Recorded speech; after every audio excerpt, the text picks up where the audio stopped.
Thank you all for your attendance this morning and welcome to this meeting of the Black Isle and Easter Ross Area Committee. Please note that this is a formal public Highland Council meeting and is being recorded and will be uploaded for public access via the Council's YouTube site. You are therefore reminded not to make specific references to individuals and to only disclose information which is in the public domain. I also remind members that the chat function is to be used only for placing motions and amendments. Members participating remotely should activate the hand function when wishing to speak, and this function will be monitored. So good morning and welcome everybody. So Fiona, can I start off with apologies for absence if we have any? Thank you, Chair. Morning, members. I have apologies from Councillor McCallum, and shall I just do a quick roll call? Councillor Atkin. Present. Councillor Coghill. Present, thank you. Councillor Collier. Present, good morning. Councillor Cross. Yeah, good morning, President. Councillor Dundas. Present. Councillor Edmondson. Present. Councillor Johnson, Chair, you're here. Councillor Ramsey. You're here. I can see you. Here, yeah. Thank you. Councillor Ross. Present. Thank you. And Chair, would you like me to do declarations of interest as well? Yes, please, thank you. Okay, I have declarations of interest from Councillor Ramsey for item 3 as an on-call paid firefighter, and for Councillor Ross for item 4 as a director of Seaboard Memorial Hall Limited, and also for item 4 from Councillor Coghill as a close family member as a trustee of Invergordon Development Trust. Thank you very much. Okay, so I think we're now moving on to the Scottish Fire and Rescue Service Performance Report, and thank you for being here today. We've got Douglas Macaulay with us. If I can hand over to you for your quick highlights of the report. Yeah, absolutely. Thank you very much, Chair.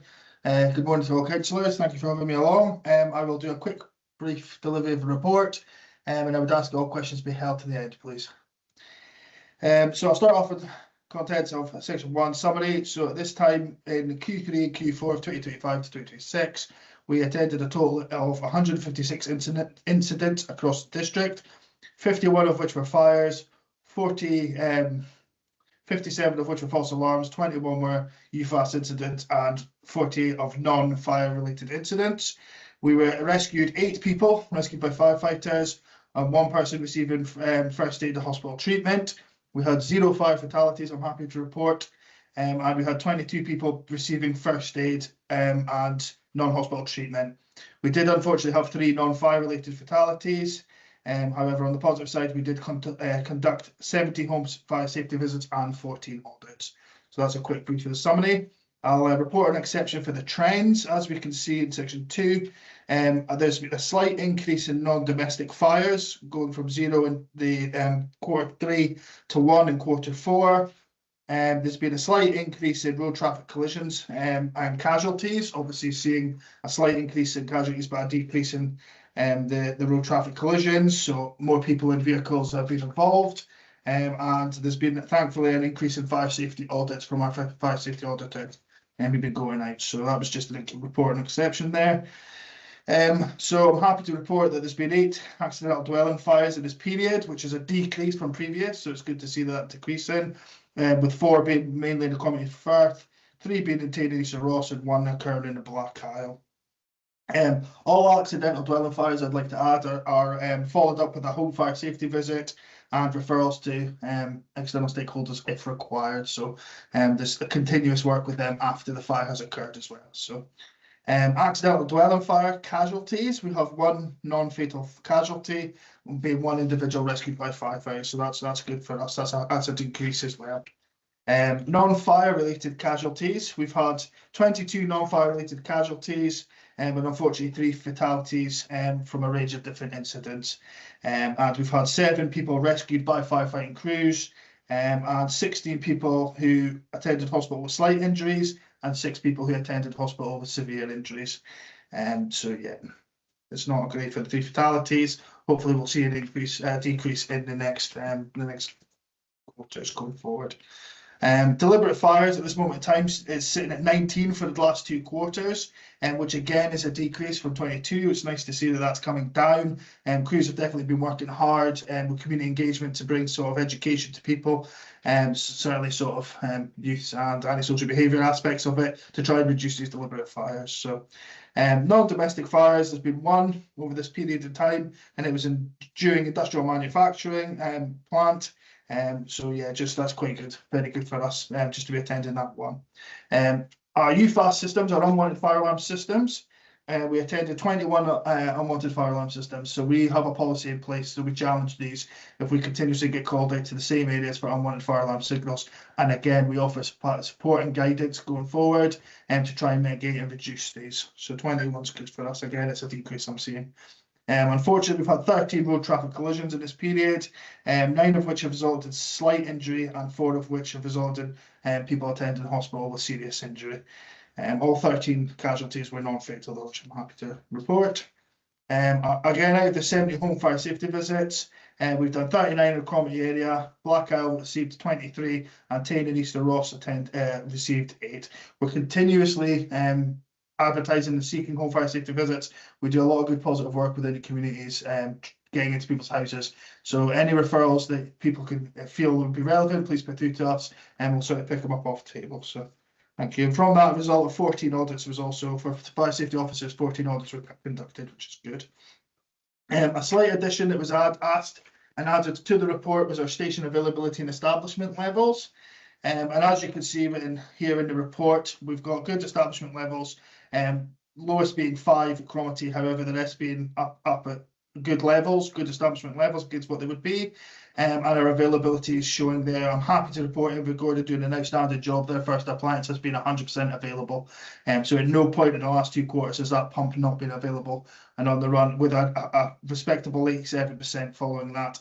Tain are very well providing cover with 93%, which I'm happy to see.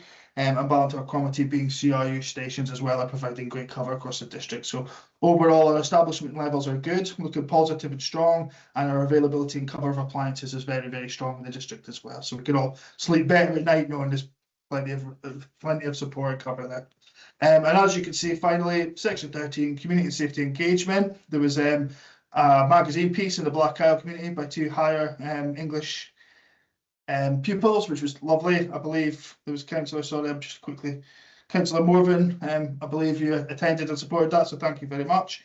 I see Cromarty Station obviously had an annual Halloween event as well, which was received and was positive within the district. We did a show and tell with the wildfire unit at Ardeshir Primary School, which was quite good, following the fires and prevention fires from the Colburn and Carbridge district after that. Invergordon Station have been working hard, engaging with local schools, nurseries and communities, engaging with both Primary 1, Primary 2 pupils, as well as S3 and S4 pupils as well. And again, there was an Anthony Nolan registered event held at Invergordon Academy, which resulted in 19 pupils getting registered for the Anthony Nolan as well. So that's, again, positive work from my crews. I hope that wasn't too quick, and I was trying to keep that nice and clean and concise. Does anybody have any questions, please? Thank you for that, Douglas. That was brilliant. And I must admit, I always find the fire report very interesting. Before I open it up to the others for questions, I have a little thing I want to ask you myself. Okay. And that was in terms of the fire safety visits. Yes. What changes? It said that some of the fire safety visits are then going on to an enforcement action, and I was just wondering, what is the trigger for a fire safety visit becoming an enforcement issue? And the second question I was going to have for you was about the availability at Fortrose Fire Station, and that was that it seems like very hard. I don't quite understand how it can go from 72% availability to 88% availability with less staff. And is that because there is backup coming from other stations? Okay, so I will answer question 1 first of all. So the fire enforcement side of things, we conduct 2 different types of visits. So we conduct a home fire safety visit, which is your domestic areas with people who have been self-referred or referred to partner agencies and things like that. And this is a domestic household. We will go in and fire rate and rate risk from a low, medium, a high, give guidance, give fire rate guidance and things like that. And this is aimed at people for chaotic lifestyles and things like that. You know, people who need guidance, people who maybe don't have smoke detection, things like that. And we can offer guidance. And in the right sort of situation, we can provide smoke detection and things like that. The second type is obviously with businesses and non-domestic, and they attend, and our fire and safety officers who are trained up to a certain level will go and make sure that legislation has been carried out and that the right level of legislation is being followed. If there's not, there'll be certain pathways that will be followed. Unfortunately, I'm not a fire safety enforcer, so I don't know exactly the pathways. But I know there's approach. We like to work with businesses to give them advice and guidance and support to get them up to the level of legislation that they need to be at. However, on some occasions this doesn't occur, and if that happens, then fire safety enforcement will come in, and that through the legislation of the bill, we can enforce closure of buildings and of companies that aren't adhering to legislation. And it's your basic safety side of things. And what I would say is, generally speaking, a good rule of thumb is if an enforcement notice has been served, it's because it's not if they have a fire, it's when they have a fire. These are very serious situations in which the enforcement would be carried out. The Scottish Fire and Rescue Service will endeavour to always work with any external stakeholder to get them up and provide support before an enforcement is delivered. So, and then question 2, for CHO's availability, I can see, as you say, 72.23% with 8, and then increasing to 88.16 with 7. So as you'll see in this chart, from October 25th to November 25th, and then from December 25th to March 26th, we had a change in the software system we use for availability. And with that came certain changes for types of bookings and types of recording of our availability. For the better, I might add, it's a much more intuitive system that we use now that works better right across our system. I'm happy to say that with this becomes the ability to audit and run reports at a much higher level and a much more in-depth level for myself and people of the same rank as me who are carrying out the audits and reports for these stations. And what it does is it allows us to address certain things within the service internally and address shortfalls that may occur. So what I would speculate as for CHO's is there's been an identification of availability cover being dropped in a certain period, and there's maybe been a challenge to the station and the crew, and that gap has been filled. So for us, we're trying to get 100% availability, as you can imagine. 100% availability is gold standard. As I'm proud to say, as my station, Invergordon, my first appliance is available 100% of the time. But we do appreciate that the people who are obviously working in these positions have full-time jobs, and flexibility is a key and a must for us. So just for that understanding, we changed software system so that allowed us a slightly different way of carrying out reports, which offered us a more it was a more in-depth a way to check our availability. So that, I believe, will be why that has changed. Plus the crew for CHO is just doing a good job. People's work come and go, people's availability come and go. You know, we're a dynamic and fluid service who provide response, and we have members of our staff who are human beings who have lives, and things occur, and sometimes people are off sick, sometimes people have big things going on in their life and they need support but maybe aren't available, and then they come back to work and they offer us further support. But I do understand, looking at it, to go from 8 to 7 but increase availability is a little bit of an anomaly, but I'm happy to say at least we're increasing our availability. Absolutely. No, thank you for that. Really appreciate it. If I can bring in Councillor Coghill, please. Thanks very much, and thanks, Douglas, for the report and your presentation of it. It was very clear, thorough. A few wee questions, and the first one I apologise for because I think I've been told before. What are non-fire injuries? And I'd like to pat on the back for a notable drop in deliberate fires. So clearly your outreach programme is paying dividends, so that's really good to see. A third one's not related to the report, but we've got a site in Invergordon, the old tank site. Community members have identified as a risk to properties from the large banks of gorse, which have in part been ignited by youths in the past, and just wondering what kind of preventative method or measures you might recommend to reduce the risk, recognising that some things could come at a cost. Okay, the next one. This might be seen as a bit of a political question, but it's not meant to be. I'm just noticing, given the number of fast drainage storage sites that are either approved or in planning, do you think you've got sufficient resource to tackle a fire should one occur? I noticed that one potential site at Cruachan, away up in the back of Ardross, will be at least an hour for you to get there. So just a thought there. And finally, Sorry, could I just interrupt? Just for everybody's benefit, I'm just hoping that we can keep the questions to the report. Just because obviously, if you want to take up specific local issues with the fire service, it might be better done on an offline basis. Lovely. And the final question, thank you for that helpful intervention, Lindsay. The final one for on car accidents, do you have an idea of where the hotspots are from your perspective? Thank you. Yeah, absolutely. Sorry, Chair. Are you happy enough for me to answer these 5 questions, or would you like me to pick this up off table? Could they be picked up off the meeting? Just because I know that we've got quite a heavy agenda today as well. Okay, not a problem. So what I'll do is I'll address question 1 and question 5, and I'll pick up the other questions off table if that's okay. Thank you.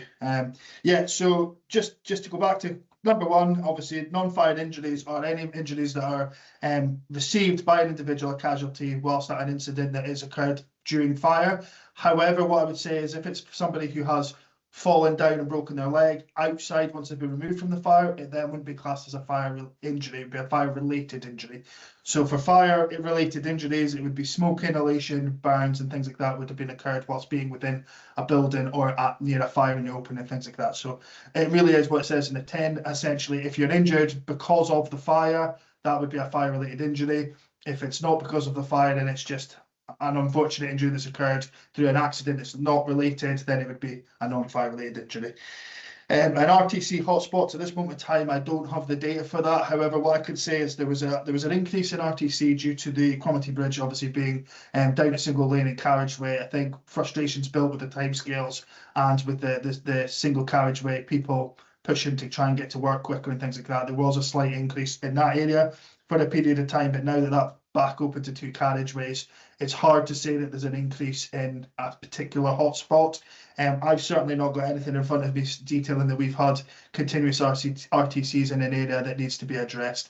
However, our community engagement teams are looking at delivering more vehicle related engagements. So we're moving into biker down type of situations and obviously safe drive, stay alive sort of stuff within the schools and communities as well. So we're aware of that too. I hope that answers those 2 questions for you. Thank you, Douglas. Yeah. Councillor Ross, I think you're next. It's Councillor Dundas next, Lindsay. It's okay, you can go if you want. Oh, no, I didn't. I thought the hands all changed so quickly there, I got it wrong. So Councillor Dundas.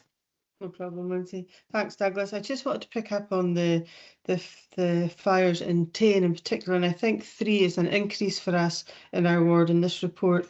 I just wondered, does that happen in one particular area? And if it is in one particular area, what sort of support's going in there or action to reduce these? Are we working with the housing tenancy team to assist these residents?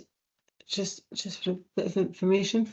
Yes, we are. Yes, so some of these fires are occurring in the same area. I won't divulge that information for GDPR's sake. However, I can assure you and I can reassure and bring confidence that our community engagement teams are engaging with the individuals within these properties who have these chaotic lifestyles, and are working with Police Scotland as well to bring anything that might be caused of malicious or an act of crime to be brought under scrutiny by the police as well.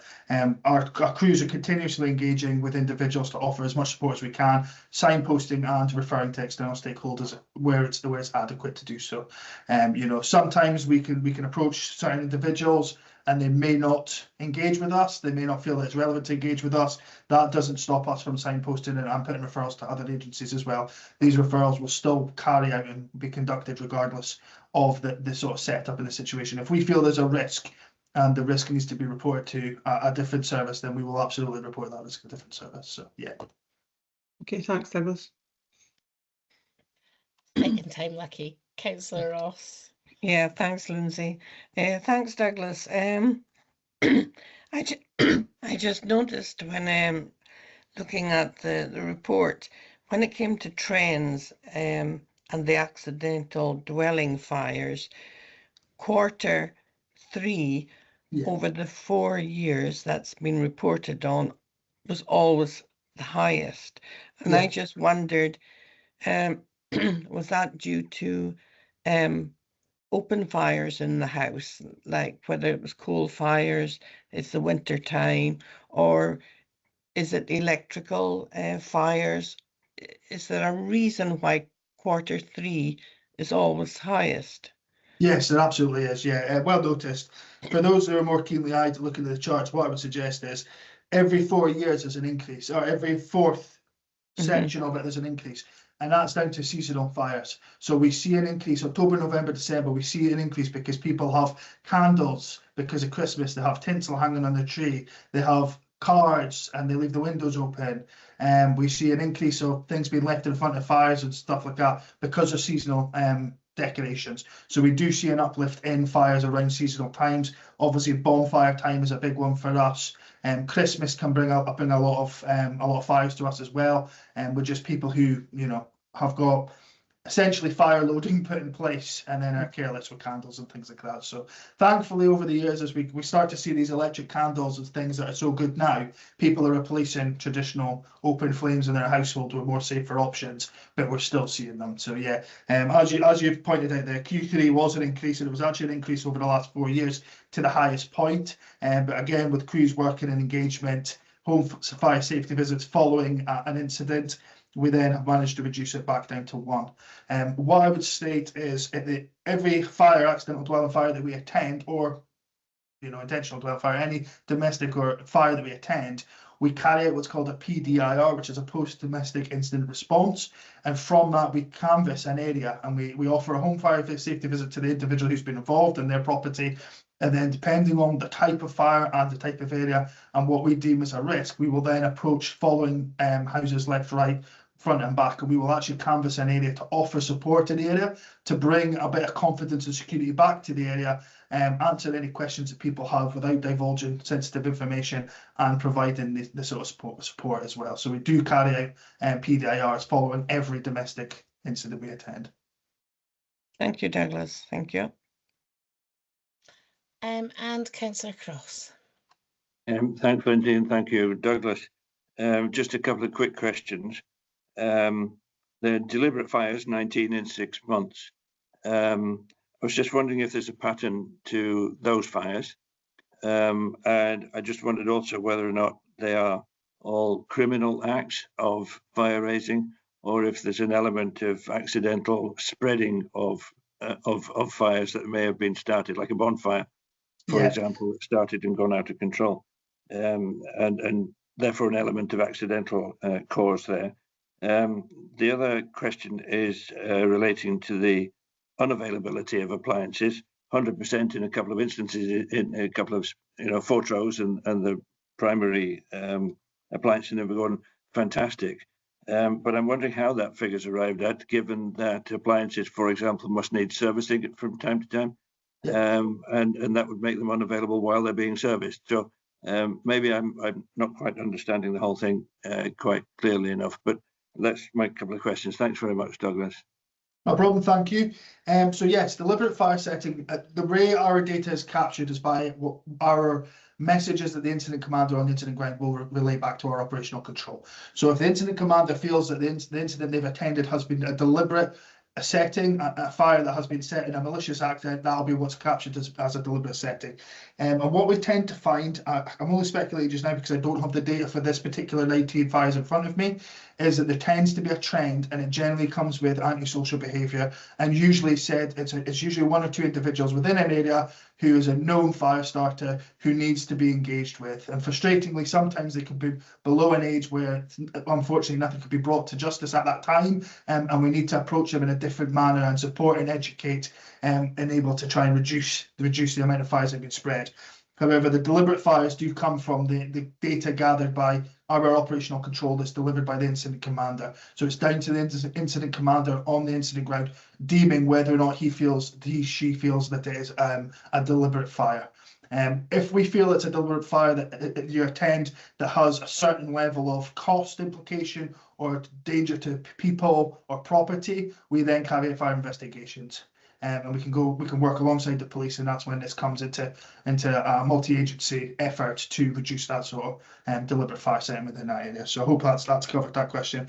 And then secondly, yes, good question regarding the availability. The Scottish Fire and Rescue Service's priorities, availability of our appliances is one of the top, if not the top one. And with that, we have reserve appliances. So what we do is, when a vehicle is coming up to reserve, when it's coming up to be serviced or something like that, we will take a spare appliance from Inverness. We will move it up, swap the equipment over that needs to be swapped over so that we can maintain full availability whilst our vehicles are being serviced, MOT'd, and make sure that safety checks are being carried out. For example, if we have a fault in an appliance, a pumping fault, or there's a piece of equipment that has been damaged that's assigned to that particular vehicle, we will then report it and it will be swapped over within half an hour of workshops coming up and doing that. So we're very lucky in that aspect. Availability generally stems on people's availability. It's on our staff's availability.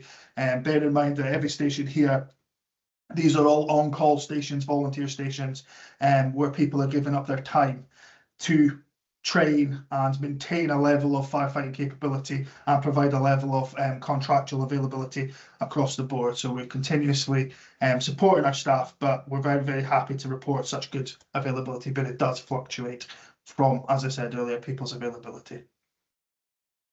Thank you. That's a very comprehensive response and much appreciated. Thanks. Councillor Atkin. Mine will be quick because actually a lot of has already been asked. Great minds think alike, everybody. I always find your reports so clear and beautifully laid out. So as bearing in mind the amount of papers we read in our job, that is, we're honestly hugely grateful for that. Just going back to the road traffic collisions, it's the point about where are they, where do they happen? Because a prang can the next time be something really serious. If we don't have, and it's not just you, it's probably the police as well, the data of where things happen, it makes it difficult, because quite often we have to argue for traffic speed limit changes, etc., etc. And for that you need evidence, and every shred of evidence is actually really important. Even if it might seem, oh, well, someone went to the back of me and nobody was hurt, that's fine. Next time it might not be fine. And it is a concern, which was alluded to earlier, just on that point. And it's not just about your service. And that my second point is, it's good to hear, because antisocial behaviour, I think, is something we're all concerned about. But, your phrase chaotic lifestyles, presumably on 4.2 at the very beginning, you say achieving priorities within area plan for East Ross, works ongoing within the current framework, and implementation of a new system to sharing between partner agencies. Presumably that's to tackle the people who kind of might cause a lot of problems at your end and might be actually causing issues with the housing team and everyone else. So it's kind of bringing everyone together. Is that correct? Yeah, absolutely. So what I'll do is I'll go back, obviously, to your first question. In regard to the RTC data that we have, obviously we only have data if we attend an RTC. Generally speaking, if we're going to attend an RTC, it's because there's savable life. So there'll be somebody mechanically or medically trapped within a vehicle needs to be made safe, an incident needs to be controlled and made safe to the general public. So we tend not to attend an RTC, for example, that was perhaps somebody detained has been rear-ended by somebody else, where both parties have got out of the vehicle. Police haven't been required to attend because there's no malicious or suspicious act, and they've just dealt with it themselves through that sort of exchange of insurance you know, details. Right. So unless we attend an incident, we won't have that data. Now I'll have all the addresses for all the RTCs that we have attended. We will have that report, and we have departments who will scrutinise that information and identify patterns if there are patterns there, and then it'll be relayed back to us to then begin engaging with areas. And at that point, it'll go out to external obviously external stakeholders like the council to have a look at speed measures and things like that. So I believe, my understanding is that data is passed to the relevant bodies at the time. If there's patterns being identified, it's just whether or not there's been patterns that have been identified. And I also don't know the critical threshold on which it would be for a pattern to be occurred. So if it would be three accidents within a 6-month period at that particular part of the road, or if it would be 5 accidents in a 12-month period, I wouldn't know. I don't have that information in front of me. But we certainly do have the addresses of the accidents that we attend. Now, I'm absolutely positive there'll be other accidents that we don't attend because they don't require a Scottish Fire and Rescue Service attendance, because there's no services we can provide. Occasionally, there's RTCs where they look quite bad, they look quite traumatic, but all parties get themselves out of the vehicle, and Police Scotland will attend, take control of the scene, and Scottish Ambulance Service will attend and support the casualties. And there's no requirement for the Scottish Fire and Rescue Service. We don't need to cut anybody out of vehicles. We don't need to provide life intervention, things like that. It's only if our services are required, generally speaking, will we be mobilised to an incident. So in regard, I appreciate the frustration of trying to get data together to change speed limits and things like that. I think Police Scotland would probably be the best service to approach for that type of thing, because they would have a more in-depth level of data, I would say. And then moving on to the second question, apologies, you'll have to remind me. I didn't write down.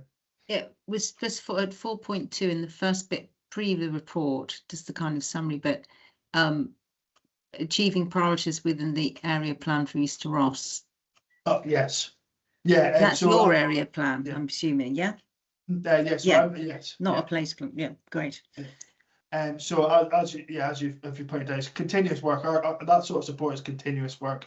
Where as much as we get reports coming through to us and external referrals coming through from partnership agencies, we are continuously working in the background at all of these things, engaging with public, trying to organise events, trying to get as much sort of communication as we can to bolster and build the reputation of the service, as well as the rapport we have with the community, because we have a very good community relationship. People are always happy to see the fire service. They're always happy to help us and support us. And it's through building these positive relationships through our hard work of crews. And it's sometimes it doesn't always come to fruition. Sometimes there are challenges, weather challenges, timing, things like that, resource availability, things like that. But we do our very best to try and work with all the agencies to bring it all together and to make Scotland safer. Super. And the last hand left is Councillor Edmonston, so if I can give it over to you. Thank you very much. I'm not surprised about the RTCs. I'm particularly concerned about the A9. We've had a few incidents there recently, and I was reading somewhere that there's been a 30% increase in HGV traffic in the last couple of years. So there's significant pressure on this. I have a couple of, well, 3 questions, I think it is. One is about vehicle fires. Does that include like cars being torched in, abandoned and then torched, or is this vehicle fires on the road? And there's no comparison about whether that's increasing or decreasing. Do you publish response times to incidents? I haven't seen anything. I might have missed something on the report. And finally, referring to page 17, paragraph 12 of your report, you list a number of appliances that are on call. And I'm wondering, in view of the number of battery energy storage systems, you actually think this is enough to cope with a major incident. There's one already being built in Ardross in the Ward 6. And if not, what plans are there to put that provision in? Yeah, absolutely. So I'll go back to question 1, vehicle fires. Again, vehicle fires, the data is very strict to if it's a vehicle that has been on fire or is on fire, it is classed as a vehicle fire. Regardless of age, style and type of vehicle it is, it then classes as a vehicle of fire. And this stems to agricultural vehicles as well. If we attend tractors, combines and things like that, it still classes as a vehicle of fire. I'll be completely honest, I'm not entirely sure why there would be a trend for the vehicle of fire. It just goes down as a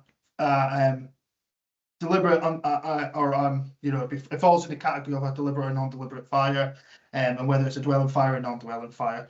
Right. I can certainly have a look and see if I can find the data for vehicle fires, but I think that might be a bit of a challenge in regard to how they're recorded on our system. But yeah, as I said, anything that is a vehicle that has been on fire that we've attended that may be out when we arrive, or is a vehicle on fire that we attend, would be classed as a vehicle fire.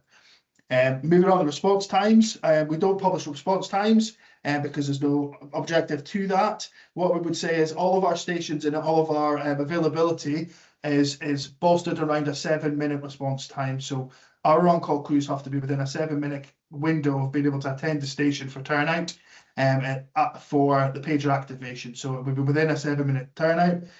These can vary massively from 2 minutes to 5 minutes, depending on where crews are located and the crews and people live. Different times of day as well, obviously regarding the traffic of say if it's on a school run in the morning, or if it's on the people commuting to work, the traffic's obviously larger. Our attendees, our on-call firefighters are at normal road conditions and adhere to the road speeds and conditions whilst attending the station. So there's obviously going to be a delay, but this is the quickest opportunity we can afford to get appliances out. Our operational control will always mobilise the closest appliance that's going to be quickest to attend. And that's done through data analysis and an automated system that will tell us via roads travelling what is the closest appliance. So I can assure you and build confidence that we will get there as quick as we possibly and safely can every time. And just a quick kind of lays back into that question about best sites and on-call response. The Scottish Fire and Rescue Service's ability to respond to best sites is more than adequate for what a best site is. There seems to be this stigma and fear attached around best sites because of the nature of them battery energy storage sites and the implication of runaway with lithium-ion battery cells catching fire. What I would say is, just as a quick overview for a best site, all best sites are designed with fire action plans in place, and each container unit holding certain individual lithium-ion cells are removable from the chain of cells. They are designed so that if a fire were to occur within a best site, they would go in and they would remove that particular cell out of the alignment of everywhere else. They have a rest center, respite within the area that would then be placed in, and we would take over and take care of that incident. These best sites are very well engineered and are very well designed, and the Scottish Fire and Rescue Service's response plans to them are more than adequate for the general public. Thank you for that. Sarah, I wouldn't normally give you a second by the chair. No, I'm just going to generous come this in morning on that point, but just to say, and I know it's not in the report, but it's quite important to say that it's very good to see, because obviously I've been on planning committee for 4 years, that now that Scottish Fire and Rescue Service are consulted, it's not that you're not a statutory, but there's always mention. We work really hard as a committee to engage with that agenda around BESS. And that's one way of, from the inside working, plugging away at it. And we're still waiting for guidelines from the Scottish Government, but we are using guidelines that are down south, but they're, fairly standard. I mean, that is a huge change, to be perfectly fair. So to back up what you've just said, there's plenty of opportunity for engagement with the Fire and Rescue Service around these applications. A lot of the applications come for consultation with us. It's not a formal consultation, but it's definitely a heads up for location, access, capability within the area, because it's not just the site itself for us. It's also the travel routes there, our local appliances within the area, and water sources and supply sources for us. So there's a bigger canvas of things that we need to look at, and it's nice that we get the communication, whether it's formal or informal. It's irrelevant to us, because if the place is on fire, unfortunately, it'll be us dealing with it. But it's nice that these sites are getting designed for this within it in mind, because if they hadn't been designed in the way they were, they could potentially be dangerous, but they're not dangerous because of the way they're designed now and the way the legislation is going to be coming into place. So I'm quite confident that Scottish Fire and Rescue Services resources and response times to all best sites has been calculated and is more than adequate for what we require. Well, I'd just like to thank you so much for your time today, Douglas. I think it was an interesting report, and it's good to get an overview of our area. And I really appreciate the work that's ongoing all year round to keep us all safe. So thank you very much for your attendance today. Thank you very much for your time, Chair. Thank you very much, councillors. I will step out of this meeting. Have a lovely day. Thank you. Bye now. So we are now moving on to item number 4, which is the Community Regeneration Fund Assessment of Applications. And I believe we have got, is it Lindsay and Alison with us today to go over the current applications we have sitting with us? Can we get Connie back in? Is that okay? She was Yes. If somebody ask her in. Thanks.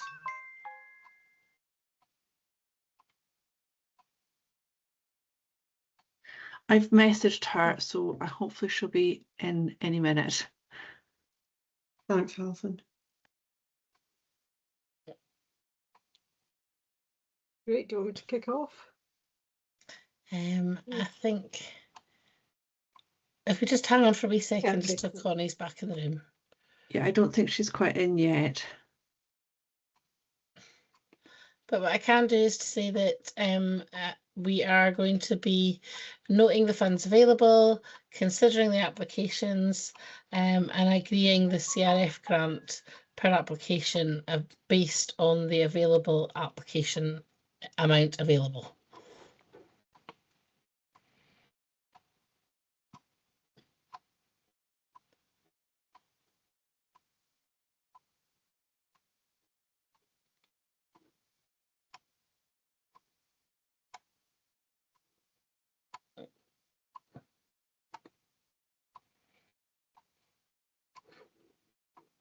I'll give her a quick call.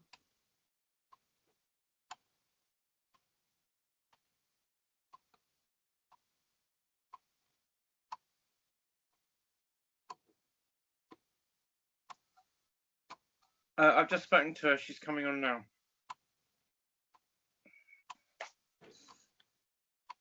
Thank you for that.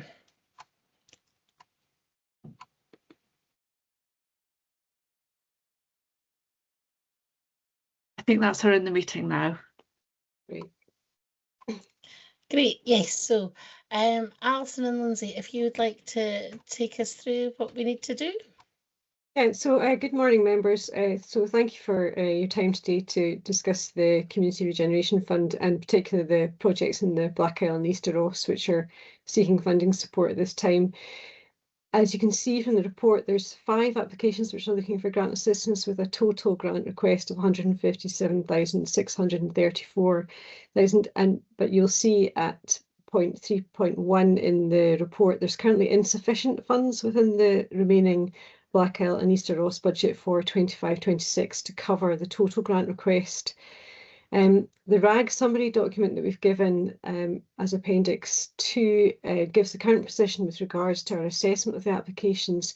You'll note that some of the projects have red assessments. These projects are eligible for funding, however, the red assessments may mean that there's missing information, such as quotes or other information that's not maybe been forwarded at the time of application. Following the recent discussion that we had with you at the area business meeting, Lindsay and I went back to contact the applicants to see if any of the costs could be reduced. Sorry, if I could just interrupt. Yeah. Councillor Cockle, did you declare an interest in this item?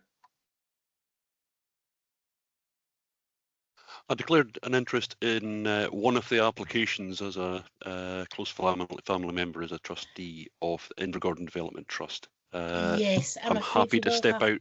Yeah, I'm afraid you will. We'll call you back in with Councillor Ross once item 4 is finished. Right, or the whole item, right? Oh. Yes, thank you. Right, I'm off then. Okay. Sorry about the interruption there. No, it's fine. So we went back to all 5 projects, and we've heard back from three of them who may be able to reduce the ask for the projects which they're proposing. However, this would not, it wouldn't solve the problem in terms of it being oversubscribed. We would be able to maybe take down the project ask to around about 140,000. And it should be noted that we haven't heard back from the Royal British Legion, but we do understand that the costs outlined in their application do include the damage to the wall. So that work may be covered by the council. So that may reduce the cost or the ask for that project. When you consider the applications presented, we would ask that you look to approve, defer or reject the applications, and if you do agree to award any funding, we'll record the grant amount and any conditions that you wish to attach to that. It should be noted that a deferral would allow an applicant to come back and resubmit the current application, maybe with updated information, but a rejection would mean that they would not be able to proceed with that application. Lindsay and I are happy to give you further information on the projects up for consideration. We don't have a clear indication of what funding you'll get for next year, and that's also something that's worth considering. We're hopeful that it will go to a committee at the E&I committee, but we don't have any further details of that at this time. But very happy to answer any questions you might have. I don't know whether you... Before I open it up, my main question is maybe a concern about the British Legion application.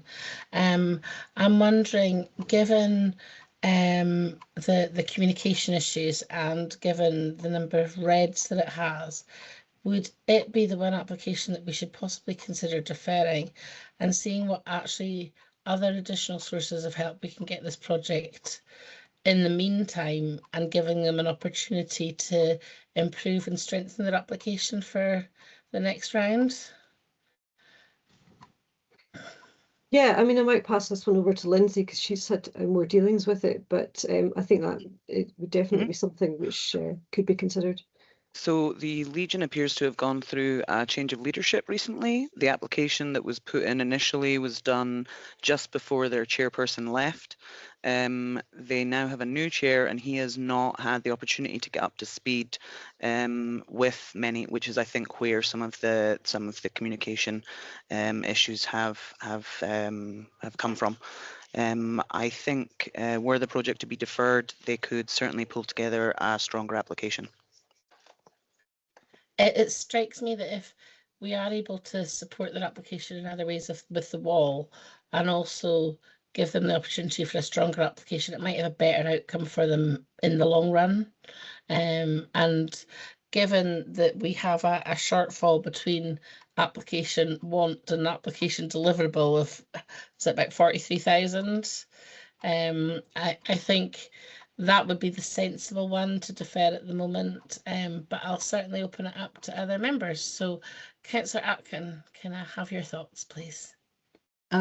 Apologies because I wasn't able to attend the last meeting you had to chew over these applications.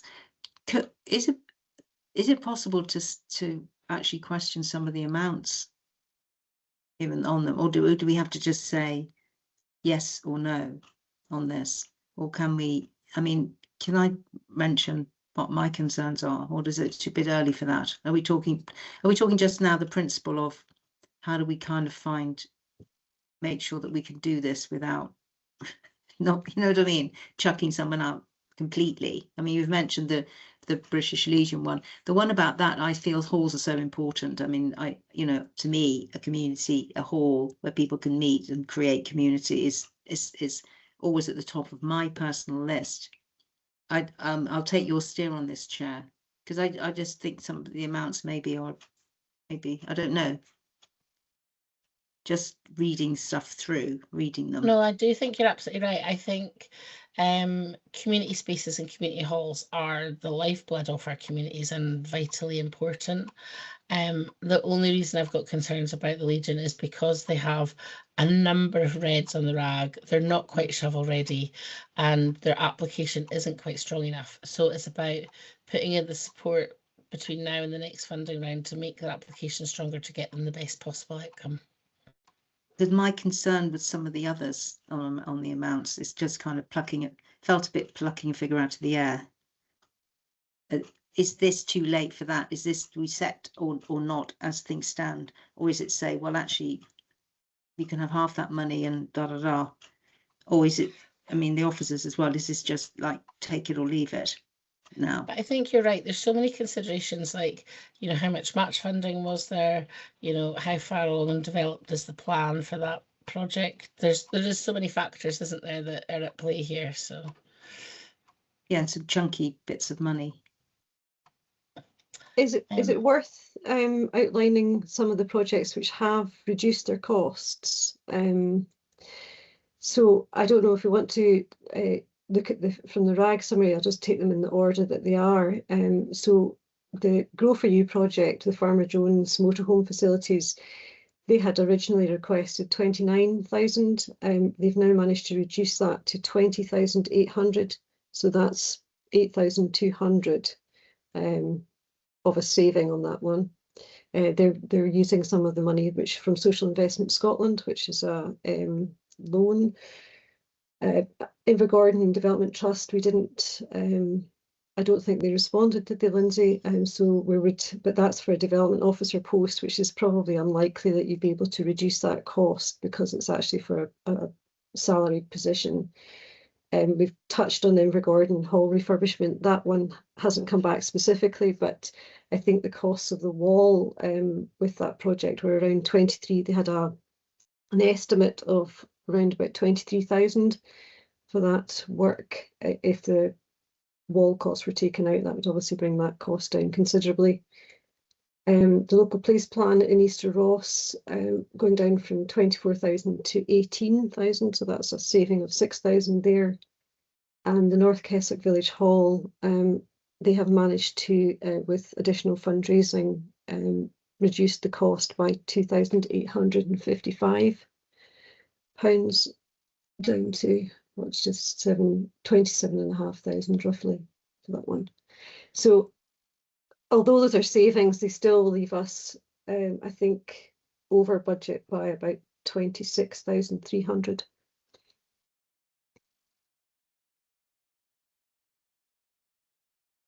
I don't know if that helps, but it is.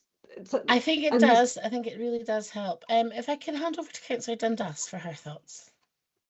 Yeah, I'm sort of jumping back a little bit, Lindsay, just to when you came in at first, and I kind of, well, I do agree with Lindsay there that the British Legion's quite not shovel ready for this at the moment. And can I just ask for confirmation that it's a council asset? Is the building a council asset? No, the British Legion is not a council asset. It is a Legion asset. It's a Legion asset, so we're good. Okay. And so yeah, what Lindsay was saying, it's not quite shovel ready, but they would have a much better chance if they could get their application a bit stronger of getting that full amount the next time. And given that the wall costs is 23,000, that's quite a substantial change to that application. And then given all the reductions of the other applications that have come forward, we probably could give everybody what they're looking for with the reduction and still have the British Legion come back with a stronger application, and they would have their money too. So I'm just trying to be fair to everybody so that everybody in our Highland, in our Easter Ross area gets a little bit to push their communities forward. So that was just my bit in the baskets. I have to say, you're thinking exactly the same way as I'm thinking. It's about trying to make the money go as far as possible with the best impact in the community. So yeah. Sorry, is it Councillor Edmonston next? Tamala, I think. Tamala. Hi, it's me. Yeah, I'm sorry my camera stopped working again. So I'm just reiterating everything that you have already mentioned. The application, I think, yes, it's an application that we have to support British Legion, but I think at this very minute the application has not, made it strong enough to support it fully. And also one thing I've realized is, like, when I was going through the application in full, there weren't any actual quotations or anything's been submitted, so that we can't get a proper idea of how much actually it's going to cost.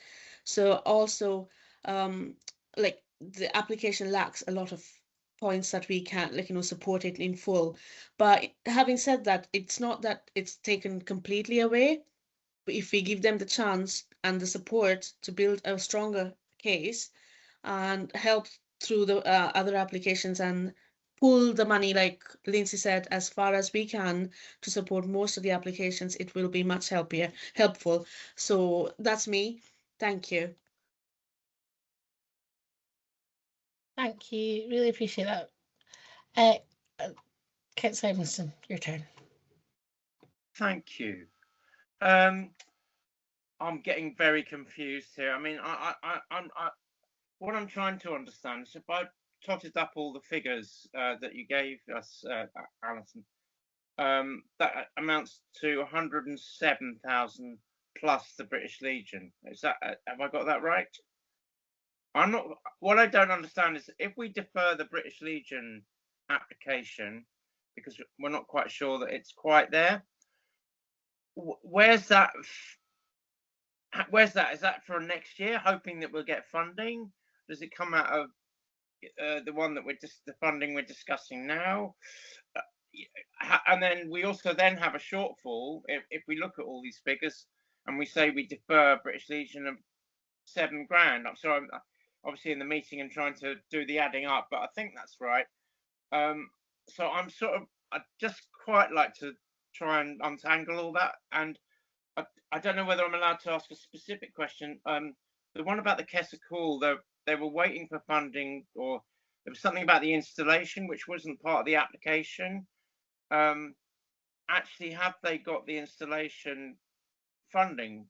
Does that make sense? So there's no point in us supplying or giving them money to buy stuff when they're not going to be able to put it in. And I just feel there's a bit of I'd like to see a bit more certainty that actually, if we were going to award this, that it was going to be put in into the hall. Thank you. Thank you. I think one of the things I would say about Kessa Call is obviously this is phase 3, so they're quite used to being a very responsive bidder, and they've made great strides. So I mean, I would be happy that they've got that in hand. Fiona and Alison, are you wanting to come in there to?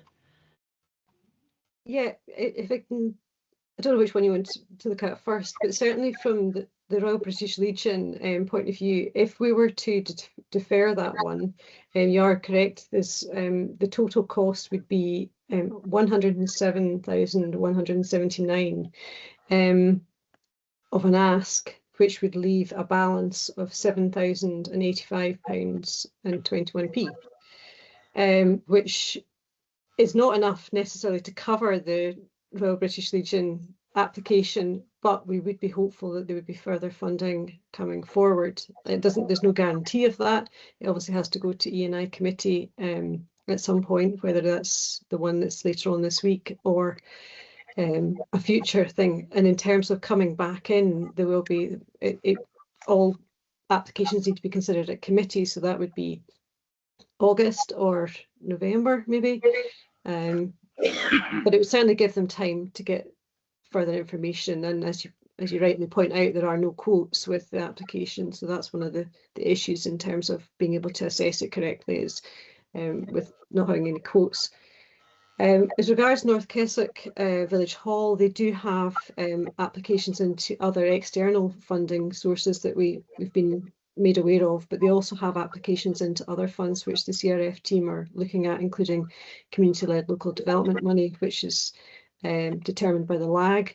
That there is a meeting about that tomorrow morning to look through the EOIs, and they have an application that's going forward to be considered tomorrow. So yes, the two things go hand in hand. They don't have the money to install it because they don't have the money to buy it yet. So it's a sort of double-edged project. Obviously, if they don't get the money to buy the equipment, their application to install it, they may withdraw that. But the two things are going hand in hand in terms of that they would hope that if both are approved, that work would go ahead in the summer. Lindsay, would you mind if I just come back? I wasn't clear, Alison, about the £7,000. So we're not awarding £7,000, if you see what I mean. Where does that go? Do we lose it? No, it would just sit within the budget and be carried forward into next year. It's this is the remainder of the budget from 25-26.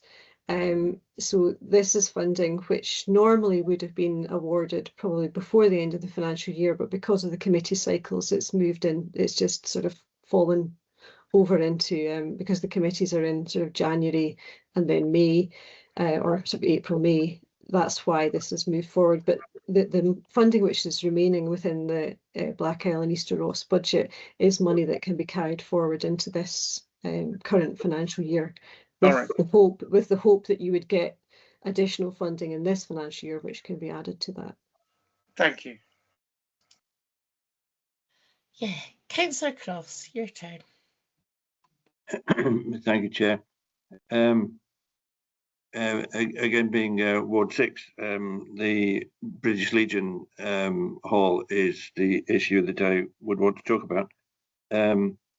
I thought that actually in our business meeting, we had agreed at the business meeting that this one would be deferred because of the unanswered questions, basically, albeit I get the feeling, which mirrors my own, that this is a worthy project that really we should be supporting when the application is is appropriate and meets all the requirements for the application. One of the issues that I've spotted within the application, I have to say, is that there is a reference to no permissions being required, and then where we get to the point of how do we know that the objectives have been achieved, it talks about a completion certificate. And my understanding of that would be that a completion certificate relates to a building warrant, which would be a permission required if we're going to fix a structural aspect to the building. And there would be a fee attached to the building warrant, which is not insubstantial. And I'm not entirely convinced that the RBL would actually have the funds to do that. So there is a bit of a chicken and egg problem developing here, I think. But overall, I think we do. I think it's an appropriate project to support. But yes, it still has some miles to go. And I'll certainly assist wherever I can with the members of the RBL to try and get this application formed well and acceptably. So that's it. I don't think I've actually asked a question there, but I hope I've contributed to the debate. No, your thoughts are very useful, Councillor Cross, and I think we're reaching quite a collegiate position across the committee. So, Councillor Atkin, I'll bring you in next. I shared the thoughts on. I mean, in terms of heart, the Legion Hall. Even just reading it, I thought, no, somehow or other, this has got to happen, but maybe it's a little bit early in the day. My not concern, that's the wrong word, but the Invergordon Development Trust, where do you get the figure of £40,000 for a year's salary when I'm just, being a scrutineer, when you look at this Seaboard external consultancy required to develop a local place plan. I mean, I've read that perceptive job description, and honestly, to be honest, just doing a place plan from standing start and I absolutely, once you build that in and get the capacity going, things follow on within the community, that's for sure. But it's a chunk of money. The skill set, if you're going to truly engage across the community, needs to be fairly savvy, definitely social media savvy, to get, because we do get accused of a lot of our consultations don't reach the parts that others can reach. I'm quite curious as to where the figure comes from, because it seems to be kind of rock and a hard place. It's not like big bucks, but it's kind of quite a lot if somebody's not going to be like really hot at this job. Can I? It's a really difficult one. The job description, there's no way one person can do that. I mean, the place plan and the community action plan of themselves is a massive, massive task, isn't it? without the other bit. So how do we know at the end of it? I mean, this is public. At the end of the day, it's kind of public money. That's my concern. The principle of wanting to do it is absolutely bang on. I agree. And where do we fit in? Because in other bits, like in Dingwall and places, you know, our resource as a council, community development officers, have been quite supportive and quite involved. And I feel Invergordon needs that too. You know, I do think, just to come in, I wonder if Fiona and Alison might be able to confirm or deny this. I'm assuming that the difference is that one is a consultant fee, whereas the other is a paid employment, and the other will be in paid employment. The figure there will not be actually that person's take home.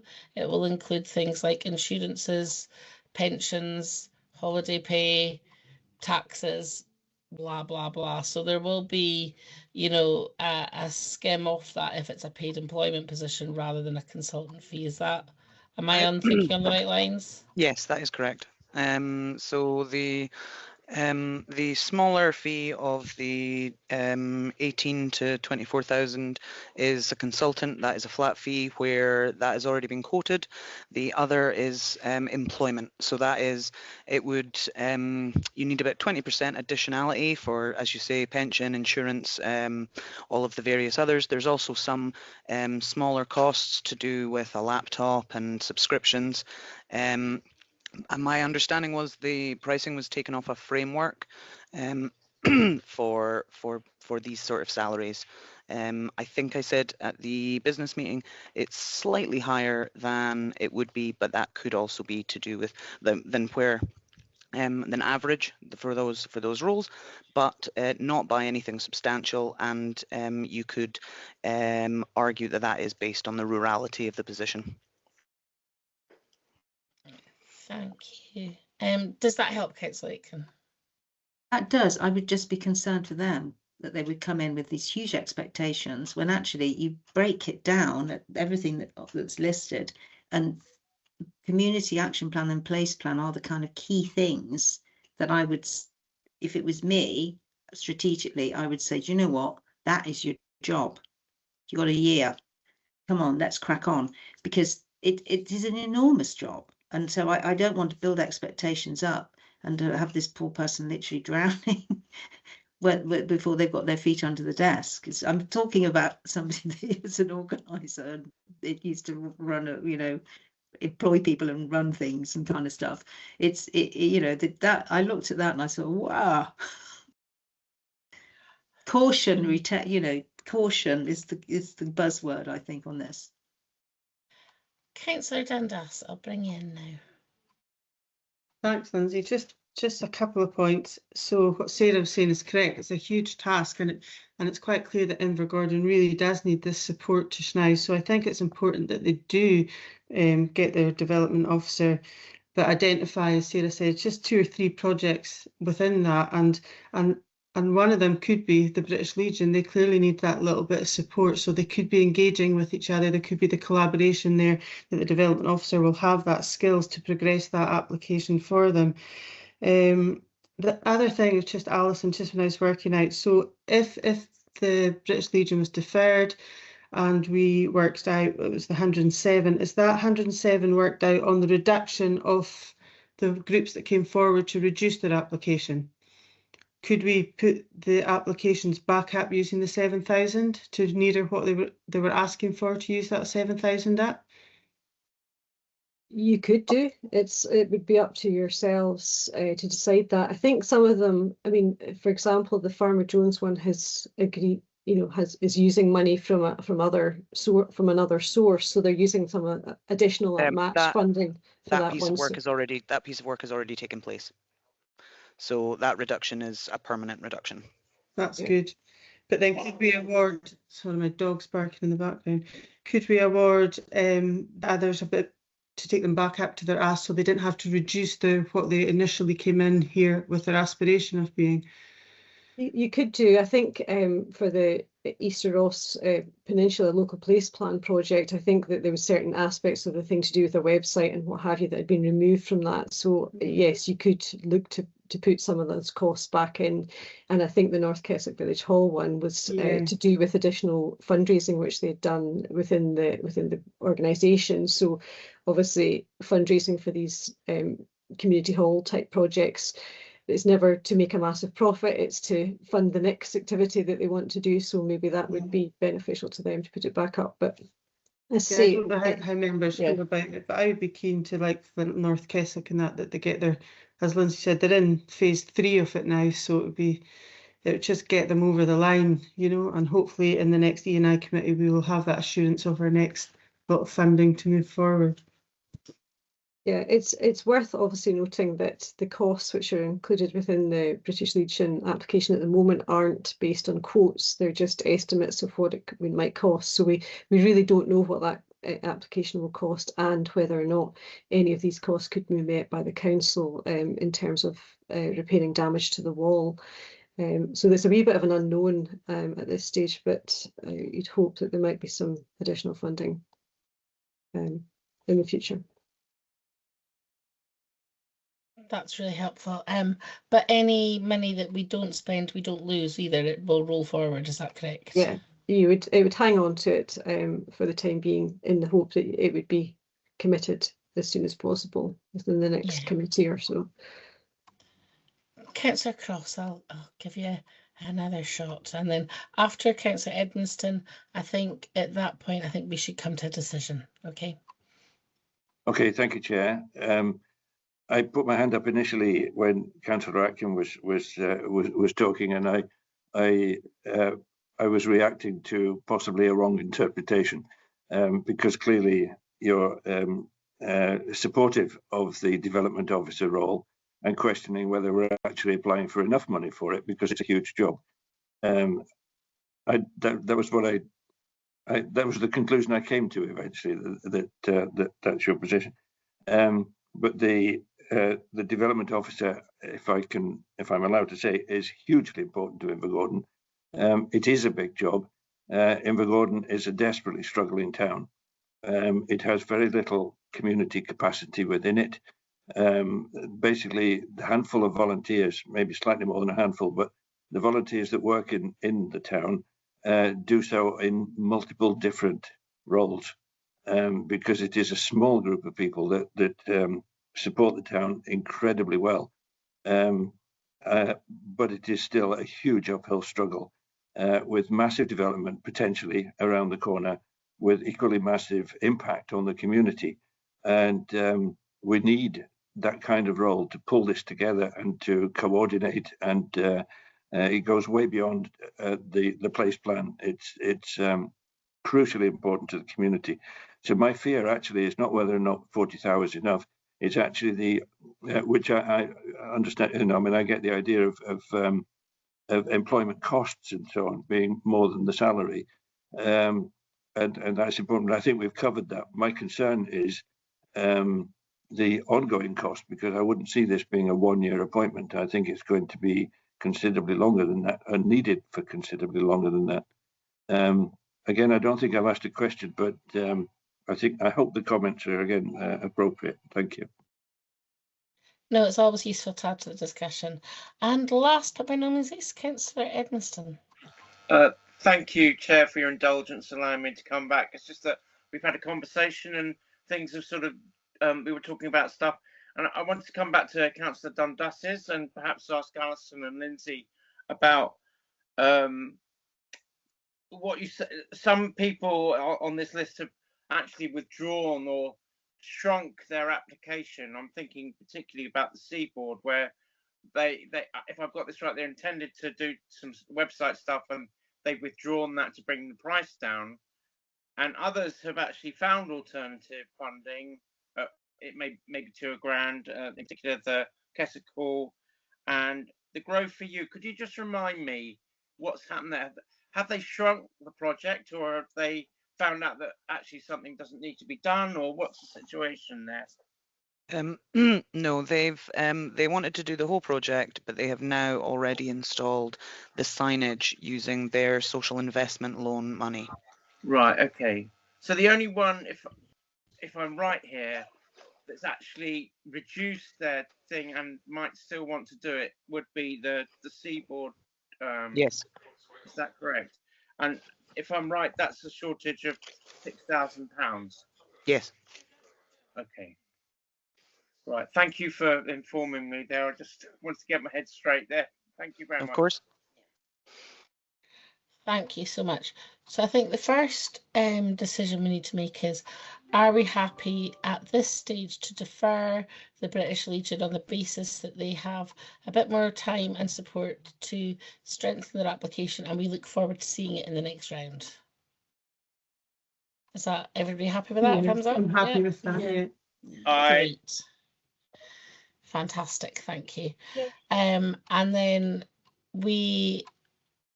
are we looking to approve the other 4 applications? Is that at the original amounts then? We're looking to approve them. Well, where I think if we're initially, can we approve them at the new reduced amounts and then look at the additional monies? So on the basis of them coming to us at 107,000 and that we have an available 114, that on the basis we can immediately approve them all at the lower amount. Would that be fine? Sorry, Councillor Edmondson, did you? Yeah, I'm just trying to again get myself clear. I'm sort of, well, I intonated it actually during my questioning just a minute ago about how we've reduced it. You know, one person's actually reduced their application to try and accommodate us, and I'm wondering whether we have an opportunity. Are we going to address that later, or I'm just coming to it. Okay. So we approve what we're doing, and then we talk about the money. And then we talk about the additionality. Right. Okay. Thank you. Perfect. So at the moment, are we all happy and content to approve the 4 remaining applications? Yes. Yes. Great. Okay, so now that leaves a surplus of approximately, is it 7,000? Is that right, Fiona and Alison? Yeah, so we've got £7,085.21 as a balance. Okay. So it really is now, what would we like to do? Because there was some talk of North Keswick Hall having a little extra, and there was talk of Seaboard having a little extra. How do we want to split that pot? I think, do we have any thoughts? Sorry, just in terms of Seaboard, I don't think they have any extra funding. I think it's just that they would take a portion of the work that they'd proposed out so that they would reduce the cost by not doing the website work at this time.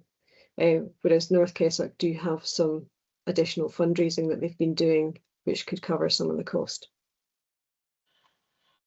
So what's everyone's thoughts there? I'll bring in Councillor Dundas. Yeah, I'd be keen to give the full amount that they came back for, that they asked for initially. It is going to be a huge asset to our peninsula, our area, our ward. There's 3 of the community councils in abeyance to now. There's 3 of them working really hard together. It's going to complement the TAME local place plan, and I think really to get the whole job done, to get an opportunity to get a whole job done instead of part of the job done while we've got this opportunity would be a great benefit to this local place plan that we're doing. Yeah, I just think it's really important to give them the commitment that these volunteers have given so far, to give them the full backing, and kind of not the stuffing out of them to come back again and try and have to find more money from somewhere else to finish the job. It just gets quite tiring for volunteers sometimes. So I think if we've got the opportunity, I would be keen to support that and give them the amount that they came for in the beginning. Okay. Councillor Edmondson, your thoughts? Yeah, this is what I was trying to sort of get to, really, basically, that I feel with the Seaboard application, they've reduced what they were going to offer or get, and others have luckily or, fortunately been able to get other funding. So I would support their full original application of, is it 28,000 out of that kitty, so that they can do the whole project as they envisaged at the beginning. That's how I feel on this. Thank you. Lindsay, were you wanting to come in there? Sorry, it was 24,000. 24. Yeah. Okay. Perfect. That's great. Councillor Atkin, your thoughts? Yeah, my thoughts were taking out the websites going to be pretty difficult to do actually do the project if you're trying to bring people together and knit, you know, various groups. If you've got 3 community councils in abeyance, as you say, to not have the website, which will be the kind of, I don't know, a central point of communication as well, would seem strategically a bit daft, really, wouldn't it? Not if we can get that back in, let's get that back in. Can't even remember now how much they'd shaved off not to do it, but I would be very supportive of that. And even with Keswick, you know, let's get this damn thing over the line. This is the only facility in this village, really, that there are very few amenities in Keswick, and it's a massive village, doubled in size in the last 10 years without the commensurate facilities. So it's a huge amount. It's so essential to have great halls in our communities. So, you know, if we can, let's spend this money. Thank you. I really appreciate that. Councillor Cross, your thoughts? Yes, thank you, Lindsay. My instinct is to support the Seaboard website.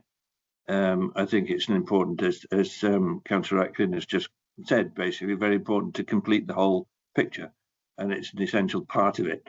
I think it's quite magnanimous of them to defer that part of their thing in the first place, their application. But I do think it's a critical part of the whole thing. And if North Keswick, I will confess I'm not quite so up to speed on North Keswick, but nevertheless, you know, sympathy is there. But if they are able to continue their fundraising and so on, then I feel there's a better chance that they would be able to address the issue by alternative means. So I would certainly support the Seaboard as a priority.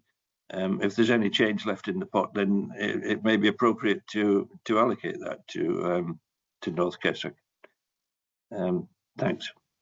Thank you for that. Okay, I think it sounds like the position we are going to reach is that, as outlined, we will award any remaining monies up to the full amount of the original application to the Seaboard Village, to the hall, for their place plan, and specifically for the items which were withdrawn from the application. And if there is a remainder after that, can it be allocated to the North Keswick Hall project? And is everybody happy with that as a decision? Yeah, happy. Yeah. Yeah, Wonderful. Thank you.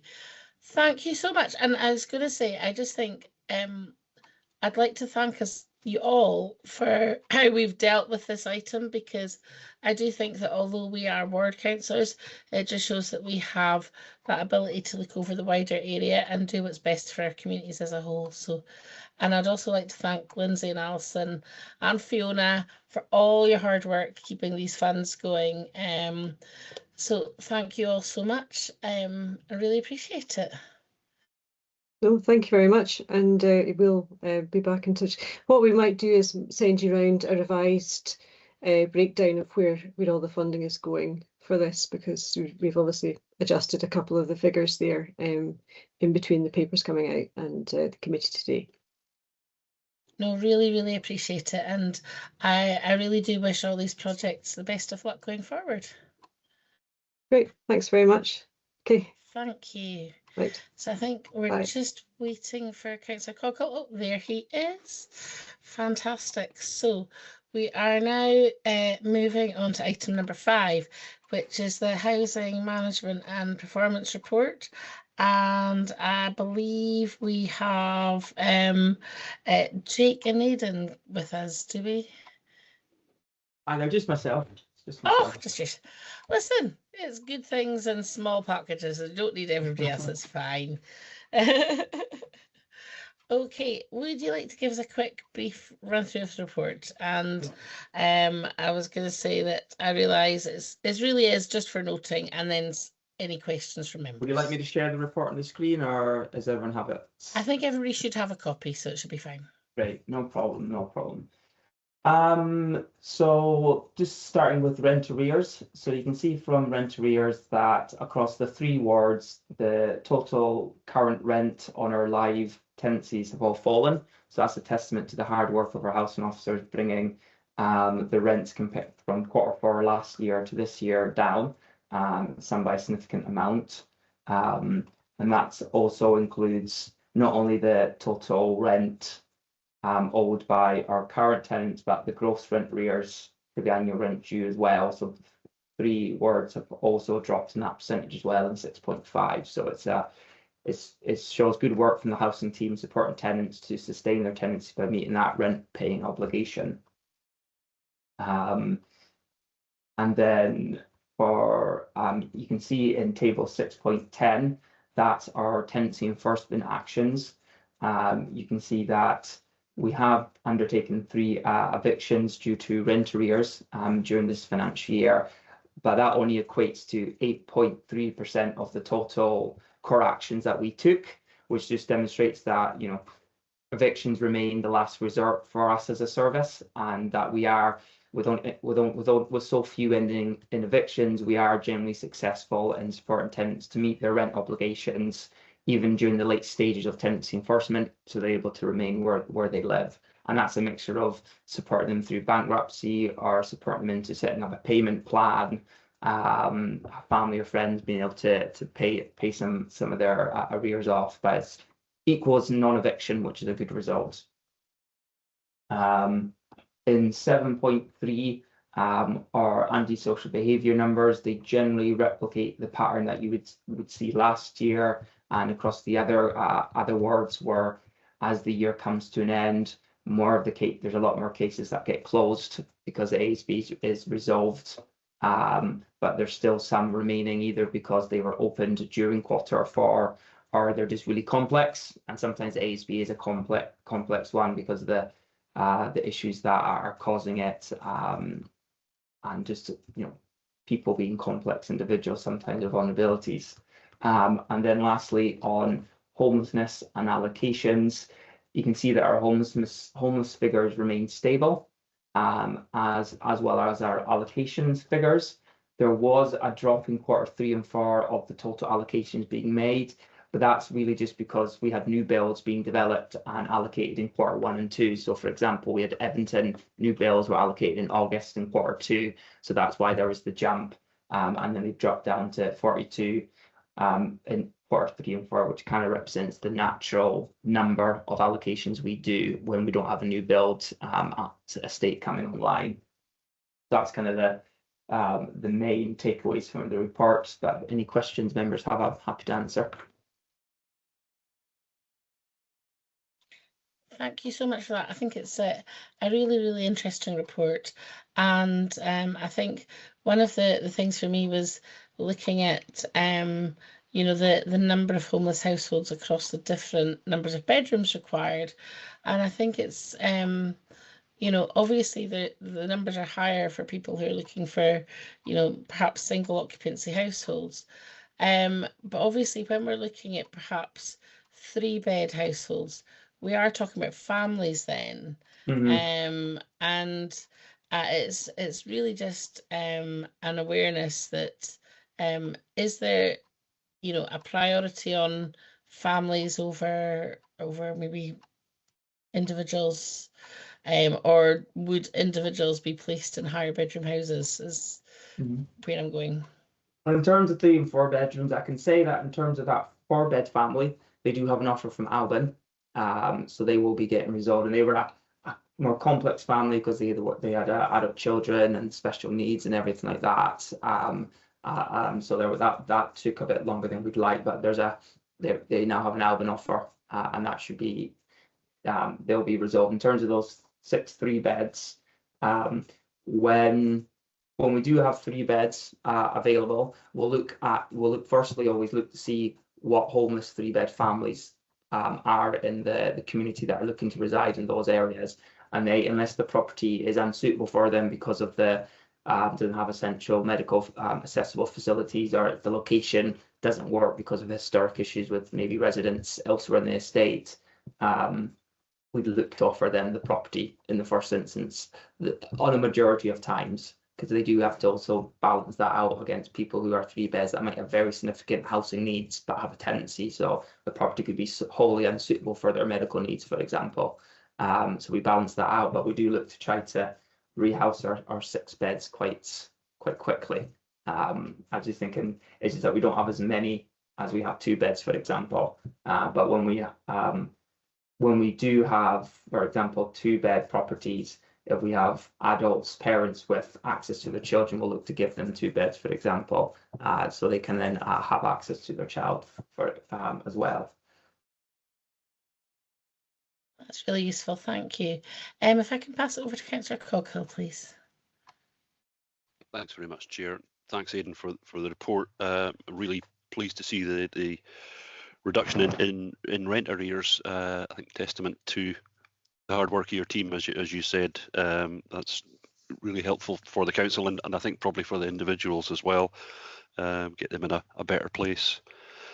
I think as the chair noted, a huge demand for 1-bedroom homes. I'm just reflecting, is there scope to rent to multiple occupiers, like as in students sharing a house type of thing? Is there a mechanism to encourage this, or is it, possible networking events? We do allow, you can have joint tenants, you can have more than 2 tenants. It's not very common for us to have 3 or more tenants on a tenancy agreement.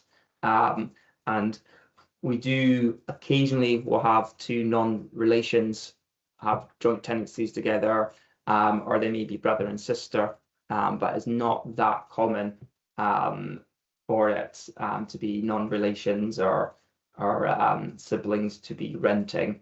It's partly due to, I think, the permanency of a Scottish secure tenancy, and like a private let where you're often there temporarily in your mind, and you're going to then move on maybe to get to more permanent one. But 2 friends renting a Scottish secure tenancy doesn't often happen. But if 2 people came to us, let's say they were homeless, 2 single people, and they said we really want to rent together because we're great friends and everything, we would we would take that, and they can have a joint application and we could allocate it. But we have no particular schemes or projects that try to identify that, just as it's not really the norm. But we do, with our homeless accommodation, we do have flat shares to try to so we can address the need to provide temporary accommodation when we have scarce, not a lot of temporary accommodation available. We have flat shares there, but then those individuals will generally move in separately to a 1-bed, rather than we've not had 2 people who have flat shared and then said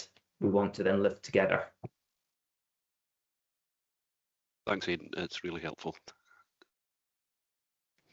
Councillor Ross. Morning, Aidan. Morning. I think you'll know where I'm coming from. In fact, I think you're the most popular officer that I have on my list. Antisocial behaviour is a really big problem, not just in the seaboard, it's there in Tain as well. And we have a good bit of it in Milton as well. And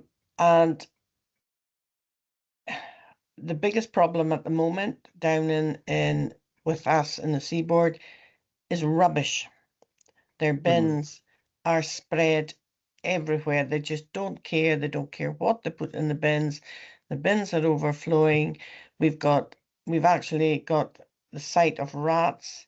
The seagulls are swooping. This has been going on, well, it's going on before I even became a councillor. How come we can't get a handle on this with our residents?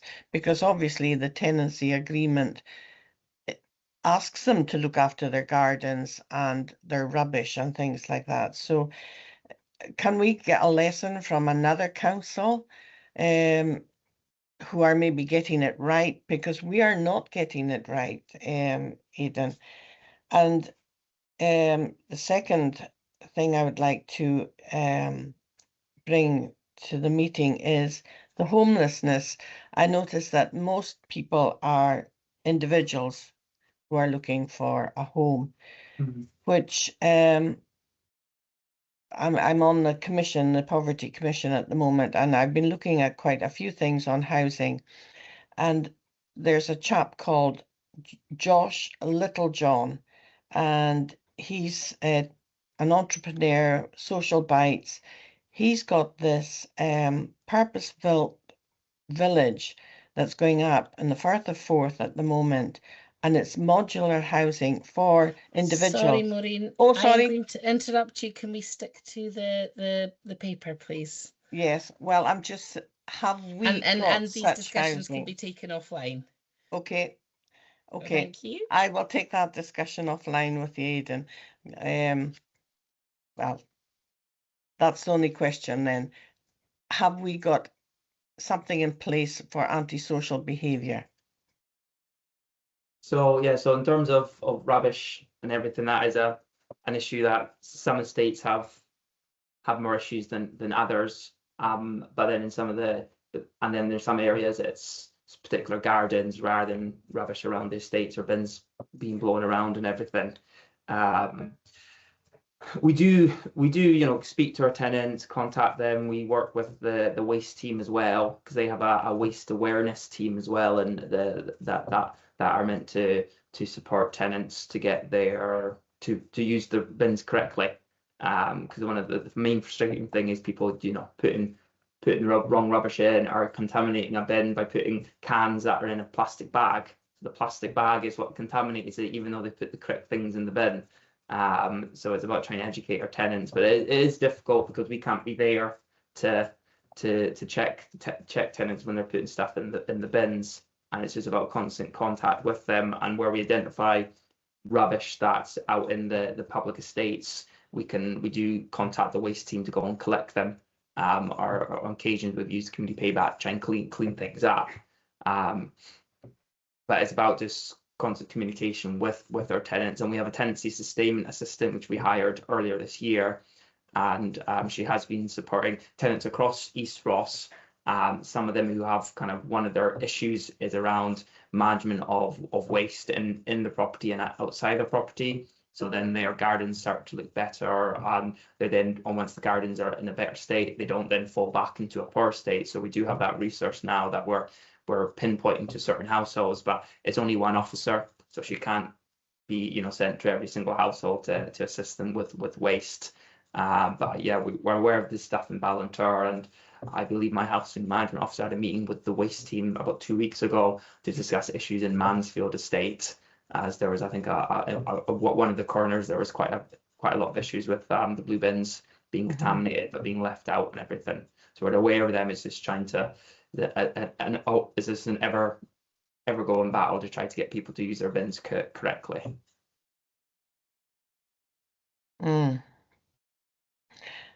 So we haven't really got an answer. I've not looked into what other councils do, and that there was going to be an approach, because other areas will have the same problems, I imagine, in certain I don't know if they've cracked it. I could probably speak to the colleagues there to see what they've done in some areas, but and in terms of using our tenancy agreement, the ultimate sanction we can have is to take someone to court, etc. But the waste issues have to be evidence that is solely them, which can be difficult sometimes. Do you want the photographs on my phone? I know in some areas it's harder than others, but we are looking at that one or two properties anyway. And I know in terms of what you were emailing the service leads about, environmental health and the housing officer for Ballantyre is visiting that area today to kind of do that. So we're visiting Ballantyre on the back of your emails today, Councillor Ross. Okay, thanks, Aidan. Thank you. Thank you very much. Councillor Atkin, if I can bring in. Yeah, a couple of things.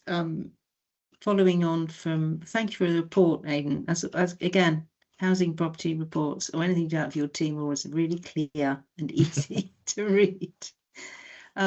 Following on from Maureen's theme, I mean, firstly, any of these issues, Maureen or anybody, need to be scaled up than Aidan, no disrespect, Aidan, offline, because we can do that. I'm happy to take anything forward. All the things you say, I say. Generally, I think it's tilting to whose rights matter most, and we've maybe quite tilted in the, that's my personal view, and I do say this as vice chair with officers. The people impacted by this behaviour who are also our tenants, they have rights too. So that's a general wider theme that's not outside of this report that we should be taking offline and talking about. On the point here on the number of cases that are Highland wide, what would concern me, Aidan, and I know you guys pretty much bust a gut on a lot of this stuff, the sheer number and the resource correlation is going to be quite a challenge, and I wonder how you deal with things. This is why I think tenants associations are so important. How can you nip stuff in the bud without having to go through procedures? If it's a barking dog or a banging door, that kind of nip it in the bud before people think that they can got the right to do what the hell they like and disturb their neighbours without going through, processes of reporting. There has to be a way to deal with really on the ground stuff. And I don't know if that is within communities kind of being empowered to do that. And my second, sober stat for everybody to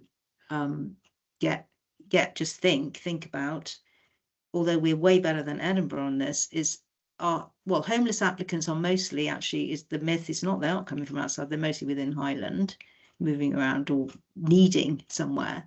60% of allocations are to homeless applicants.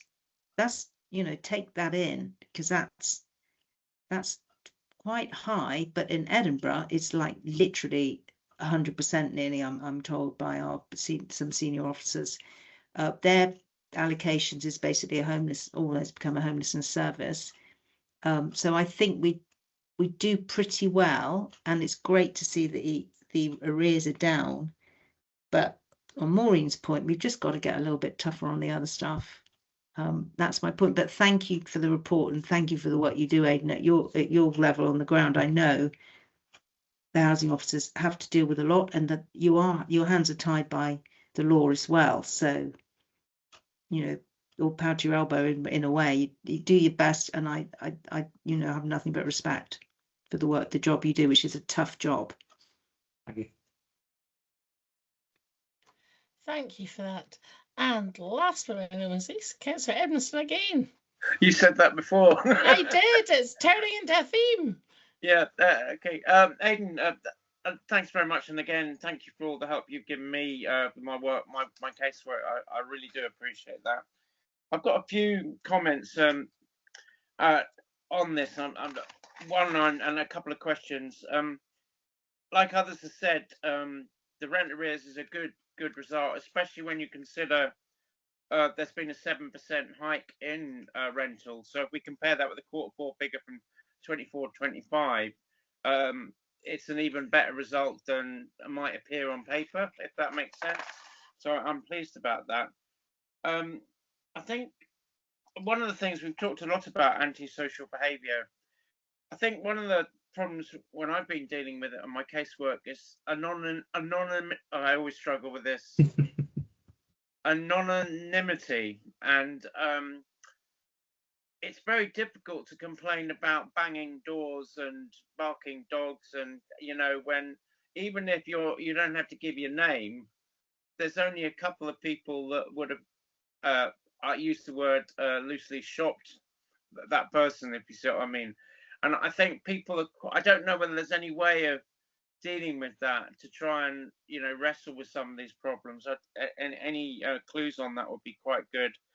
I was interested to see the number of, and here I am confused. If we look at paragraph 8.8, it mentions 4 wards. So is that Dingwall being included in those figures?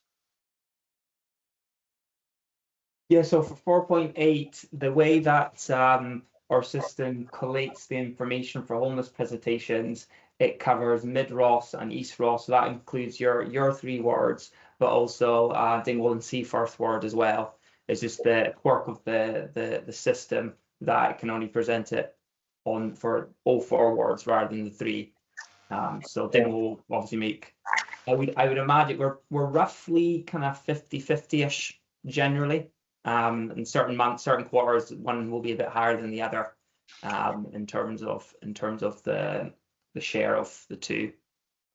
Okay, all right. Yes, that's disappointing as far as the area committee is concerned, if you see what I mean, because it's very difficult then to get an answer.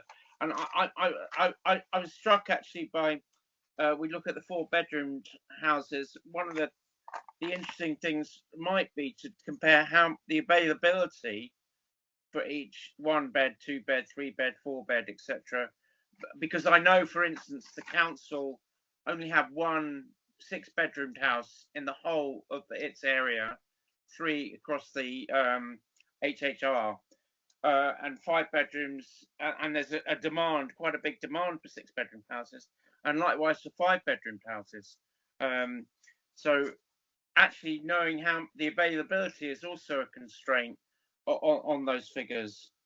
I think that's I think a general comment is, though, if we look at all this stuff here, we are just skimming the surface of what's going on. If you look at the number of allocations, the number of homeless, 200 days, and this isn't a criticism of you and your team, but I just want it noted, 200 days to get housed after temporary accommodation. The way this affects people's lives is difficult to describe and imagine, and I just hope we can start making some inroads to help these people. So in terms of the anonymous complaints, so where we get an anonymous complaint, we would still, the expectation would be that we would still follow up that complaint, be it contact who's been complained against or etc. But the issue is that we can't then report that back to the person who's made the complaint for them to know if something's happened or not. And often with, you know, barking dogs or something, it can take a while for that to be resolved, for example, so it doesn't stop us taking action, that kind of low-level action that was mentioned before, but it just stops us being able to update the complainer to tell them that we've done X, Y, or Z. And sometimes what we do, especially as an initial one, depending on the nature of the complaint, is send a Dear Household letter to say that there have been complaints about X, Y, Z, and often that will go to the complainer. So sometimes that's a way to let the complainer, in part, let the complainer know that something's happened, because a multitude of households have been sent this letter, and if it's noise, it will most likely be the complainer as well, because they'll be living very close to the dog noise, so they'll be included in the letter drop. So we do have ways for that, but yes, anonymous complaints are a bit more tricky because we can't speak to the actual complainer, but we do act upon them.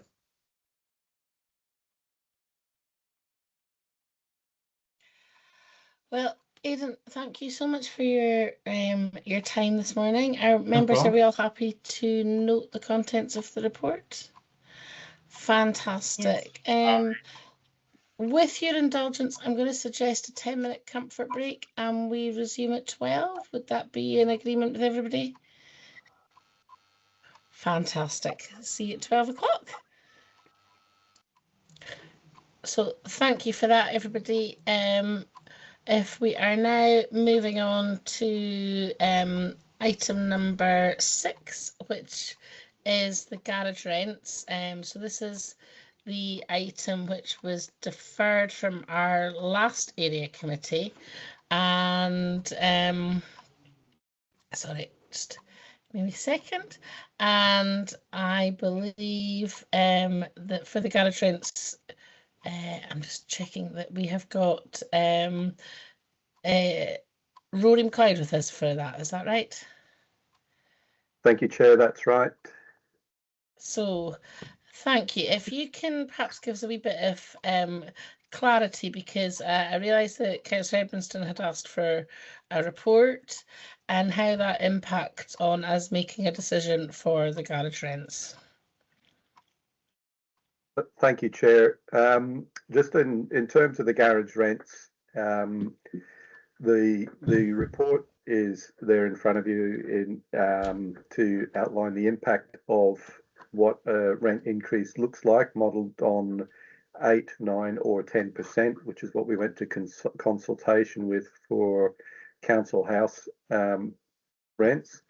Members are asked to agree to a level of rent increase, but you don't have to stick to the modelled amounts. You can choose to increase or not, as you will. It's within your gift. The impact of the increases is modelled out for each of the wards, and also what that weekly rent increase looks like for council house tenants who have a garage, or non-council house tenants who have a garage.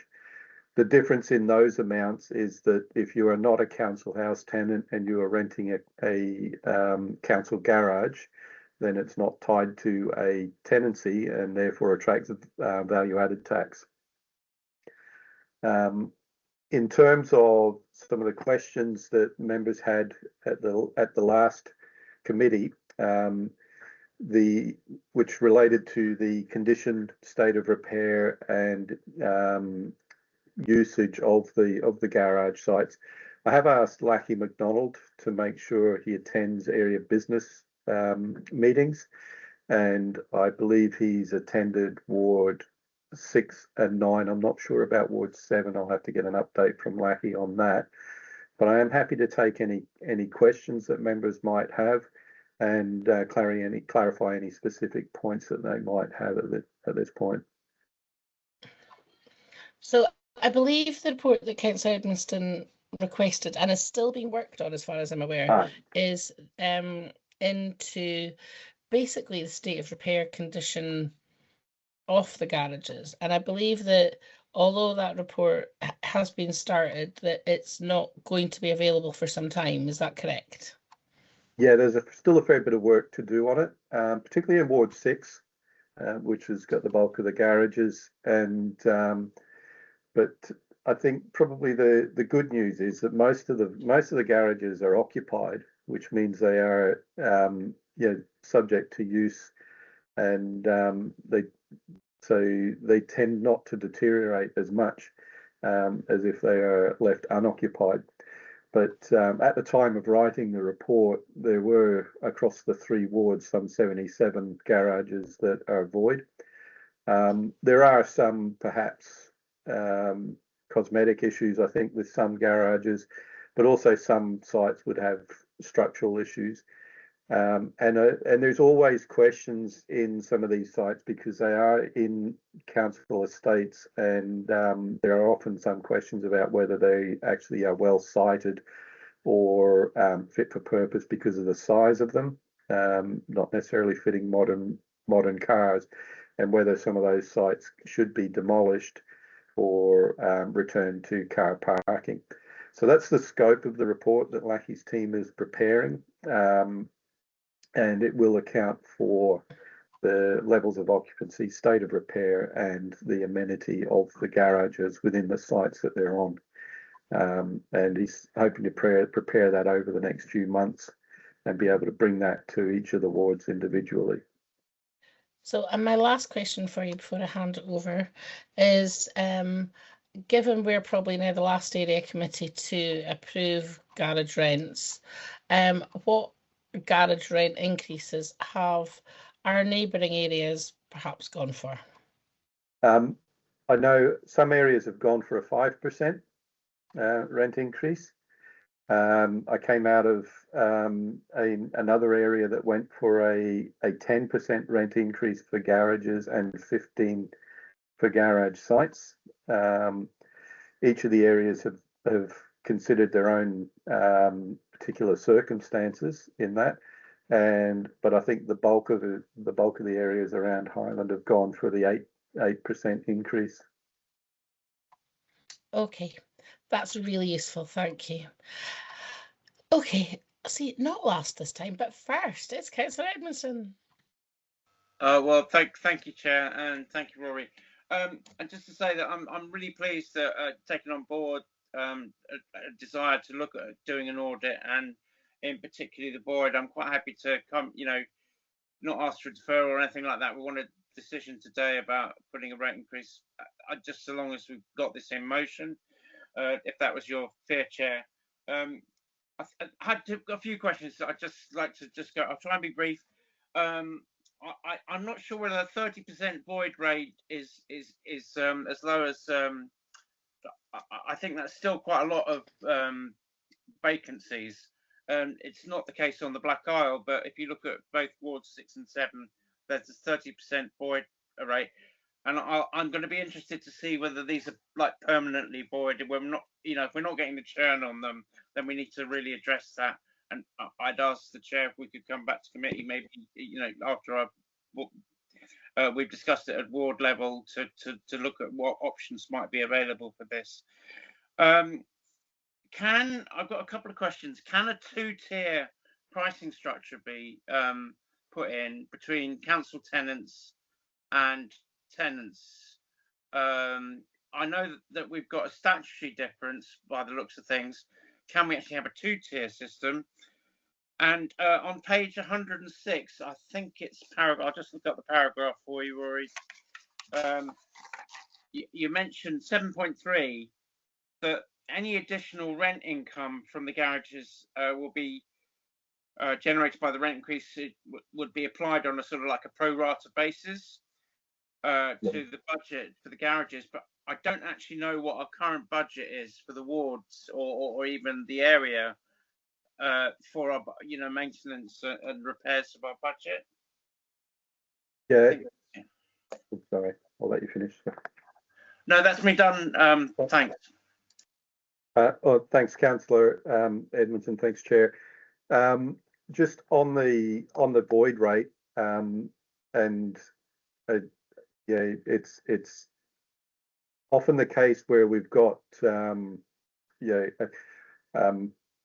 where we've got larger numbers of voids. It's often the case that it's in a particular area that might be low demand for garages, or the garages might have a particular structural issue, and they're often the sites that we would actually target for a more comprehensive works or for demolition and returning to car parking.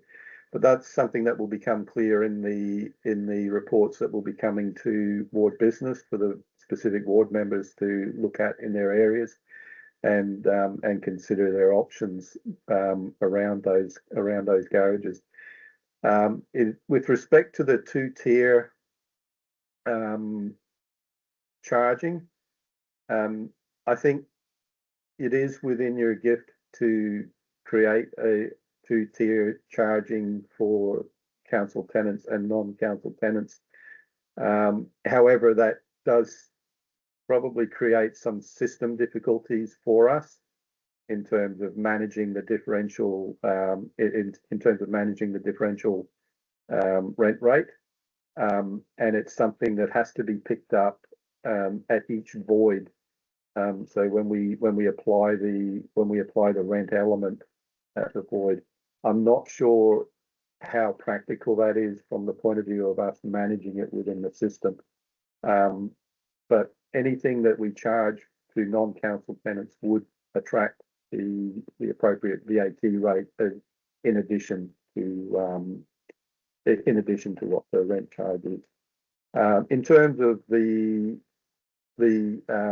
budget, and up till now, the repairs budget has not been specifically broken down by garages and council houses, but we do intend to start allocating budget based on those different asset types, so that it becomes more clear for when ward members do ask the questions about what might be the garage repairs budget in our area. At the moment, it's a bit difficult for us to break that out because it's all part of a consolidated housing revenue account repairs budget. So what we can do is come back to what we've spent, and I can pull some information together for you on that if you would like. Thank you, Rory. That's really helpful. Thank you. If we have, do we have any further questions, Councillor Coghill? Thanks very much, Chair, and thanks, Rory, for the report. The answer is yes. We would welcome information for the budget that's currently spent and is likely to be spent on garages going forward. Without that information, I'd struggle to support an increase above inflation, to be honest. Okay, thanks. Councillor Atkin. Can I pick up Rory's point about the housing revenue accounts, the housing revenue account? So to extrapolate exactly how much is spent on garages in each ward, I'd imagine, I mean, put me right, Rory, would that be a bit of a task? And it just isn't how, I mean, the housing revenue account is a kind of legal thing too, isn't it? That's going to be enormously difficult to do. We can pull out overall spend on garages, because we do know, they're an individual asset, so we can pull together some information on what we've actually spent. What we haven't done in the past is actually pull out a budget allocation to that. So we can provide some information on what we've spent, but not historical information about what the budget would have been for garages. I will say that housing revenue account, its repairs expenditure is always prioritised towards houses, council houses. And in terms of the, notwithstanding the fact that, these are tenancies and we have council house tenants who have garage tenancies and non-council house tenants who have garage tenancies. But it does go into the consolidated housing revenue account. And, in the past where we've had sub-inflationary rent increases, it has put pressure on us in terms of prioritising where we do spend our repairs budget on houses and on estate repairs and things like that. So it'll be important to recognise, and I welcome Councillor Atkins' comment. This is part of the overall housing revenue account budget, where the priority is with council housing. Thank you for that bit of clarity. What I would like to propose, and I'm happy for discussion here, is given we know that the rent increased on council housing by 8% this year, and given we know that the most a number of our neighbouring area committees also went for the 8%, and given that 8% is the lowest of the three options, I'd like to propose that we go for the 8% option. Does anybody have any differing opinions? I'll second that motion, whatever, if it's a motion. Thanks. You just got in before me, Sarah. Councillor Coghill. Thank you. I think, as I intimated in the discussion, I would struggle to support anything over current inflation. Thanks. Councillor Cross. Thanks, Chair. I'm inclined to go with the flow of the overall 8%. I think we're actually talking about pennies of a difference, to be honest. And if anybody is paying an optional extra, which it is, for a garage, to add £1.34 to a weekly cost that is optional, I don't think it's going to be too big a deal. But I think it's important that the funding is appropriate for the maintenance of garages and so on. And I think also it has been commented in previous meetings, I think, that we haven't always increased the rents in line with inflation anyway, and we're probably behind the ball in terms of the historic relationship. So I'd be perfectly happy to go with an 8%. Thank you for that. Really appreciate it. Councillor Edmiston. Yeah, I mean, I'd support the motion to increase to 8%. As Councillor Cross has said, it's a very small amount in pounds, shilling in pence. But I would just like to reiterate that in the report it does say that there will be an increase in the area repairs budget for garages. But actually, if we don't know what the original area budget is, how can we measure or scrutinise that there has actually been an increase in it? So we do need to get that figure, you know, so that we can justify what's been put in the report. Thank you. Thank you. That it makes perfect sense. I was going to say, do we need to take a vote, or are we happy to take it by majority that we're approving the 8%? Take it by majority? Yeah. Yeah. Wonderful. Thank you all. Thank you so much for your time today, Rory. I really appreciate it. And so our option is that we will go for the 8% across the board. Thank you, Chair. Thank you, Councillors. I appreciate that. Thank you. Thank you, Okay, so we are now moving on to item number 7. And I believe we have John Mackay with us to discuss the play parks, and specifically in the teen area, isn't it? Yes, that's correct. Hopefully a good news story, members. So good afternoon, Chair and members. Thank you for allowing me to present the Scottish Government Play Park funding application paper today. In Ward 6, members have previously supported improvements and allocated funding from place-based and covenant funding totalling £61,854 to 11 play parks in the ward, and that was in places such as Ballantor, Nig, Fern, Portmahomack, Tane and Milton.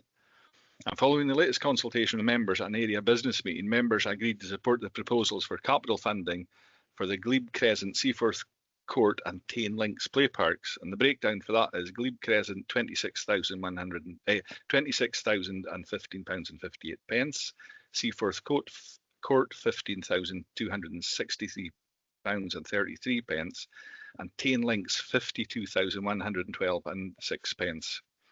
With the previous allocated funds, this is really is a significant investment to the Ward 6 play parks. And with investment already committed in the Cromarty Firth ward of £138,384, and in the Black Isle ward £125,407. So including Tane and Easter Ross, this is a total investment of £509,570 in the committee area. So when the projects are complete, there's going to be a significant improvement in the play parks over the entire area. So my ask today is I would ask members of the committee to approve the funding for these projects, and that's really all I have to say. So thank you, Chair, and I'd welcome any questions. Thank you so much. It sounds so exciting, and I think play parks are so vital to young people right across our community, and especially with upholding all that UNCR, the rights of the child to play. I'm getting all my acronyms wrong, but anyway, I think it's very important and very exciting, and one of the most visible ways that the council helps improve our communities. So I really appreciate all the work that you and your staff put into that. Councillor Cross, can I take you first then? Thank you, Chair. Yes, fantastic figures. Very, very important aspect of community life to provide these facilities for kids and so on. I am a little bit concerned about information that came through the Invergordon, I think it was, Community Council, or maybe the Saltburn one, about the length of time it takes for these projects to actually come to fruition. And there have been instances, I can't quote them off the top of my head, but I was made aware of them at Community Council, instances of projects being approved, and a year later there's still no apparent action. So I'm concerned about that, albeit the overall picture obviously is very encouraging and impressive, but we need to, if we've got the money, we need to deliver the goods.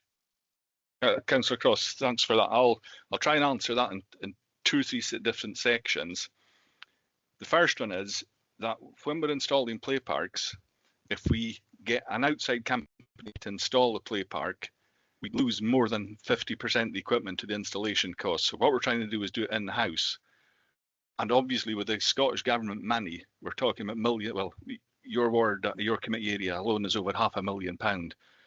So you take that over all the committee areas in Highland, it's a significant, I think it's over 5 million in total, including the COVID money. We have a team of 6 people. So we're trying to get all these play parks in with 6 people, and we have a very strict list.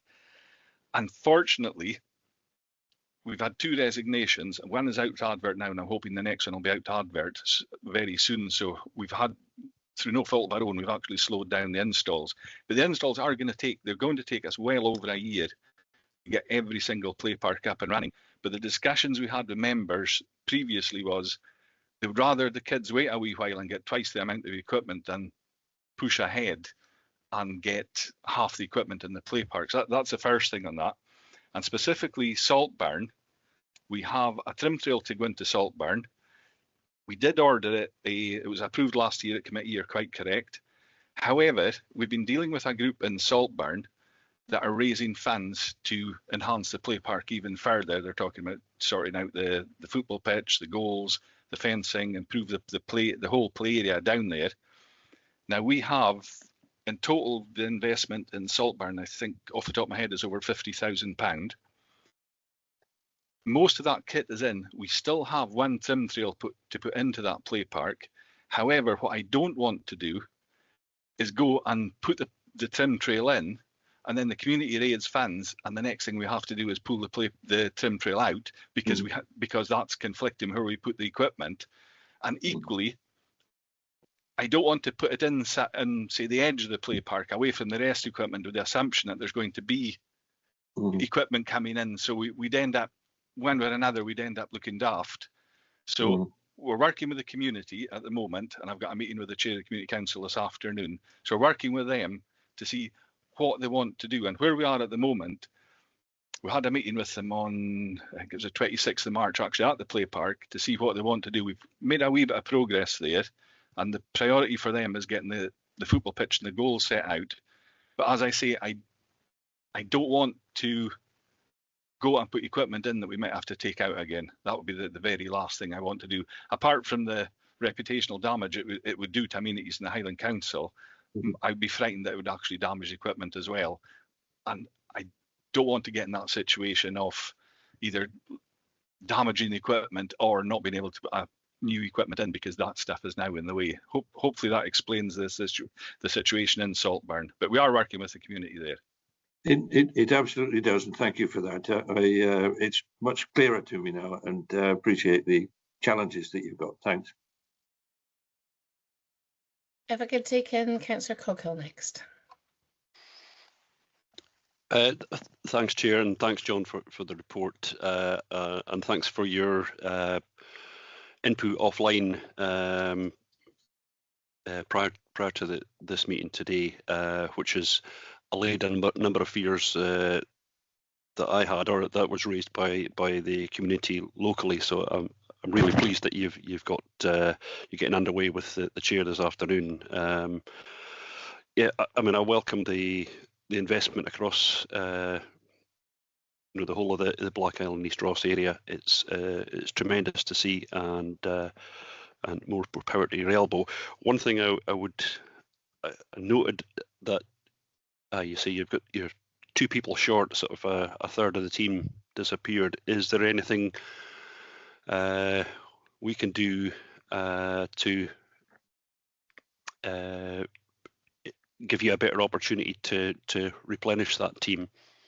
And also, I just wonder, in terms of, you've got a long list of stuff to install. It would be helpful, I think, if we could see the list. What's the priority order, and then we know that okay, this one's number 3 or that one's number 4, and it might not give a date, but it'll give us a priority order, and people are more assured in that way. So that'd be really helpful. Thanks. Thanks for the offer, Councillor Coghill, on our recruitment, but it just is the process. It does take a while. The advert went out, I think it was last Monday, so that advert will sit for 2 weeks. It'll take us 2 weeks, hopefully, to bottom out and arrange interviews, and then if it's somebody from outside, whether they have to give notice of that. So these things generally, the best will in the world, it's going to be 2 to 3 months before we get these posts filled. But it's just the system we have. And on the full list of installs, I can get that for you and I can forward it on, but it will be in, the person that would deal with that has that list is on leave, but it'll be into next week at some point before I can get that to you.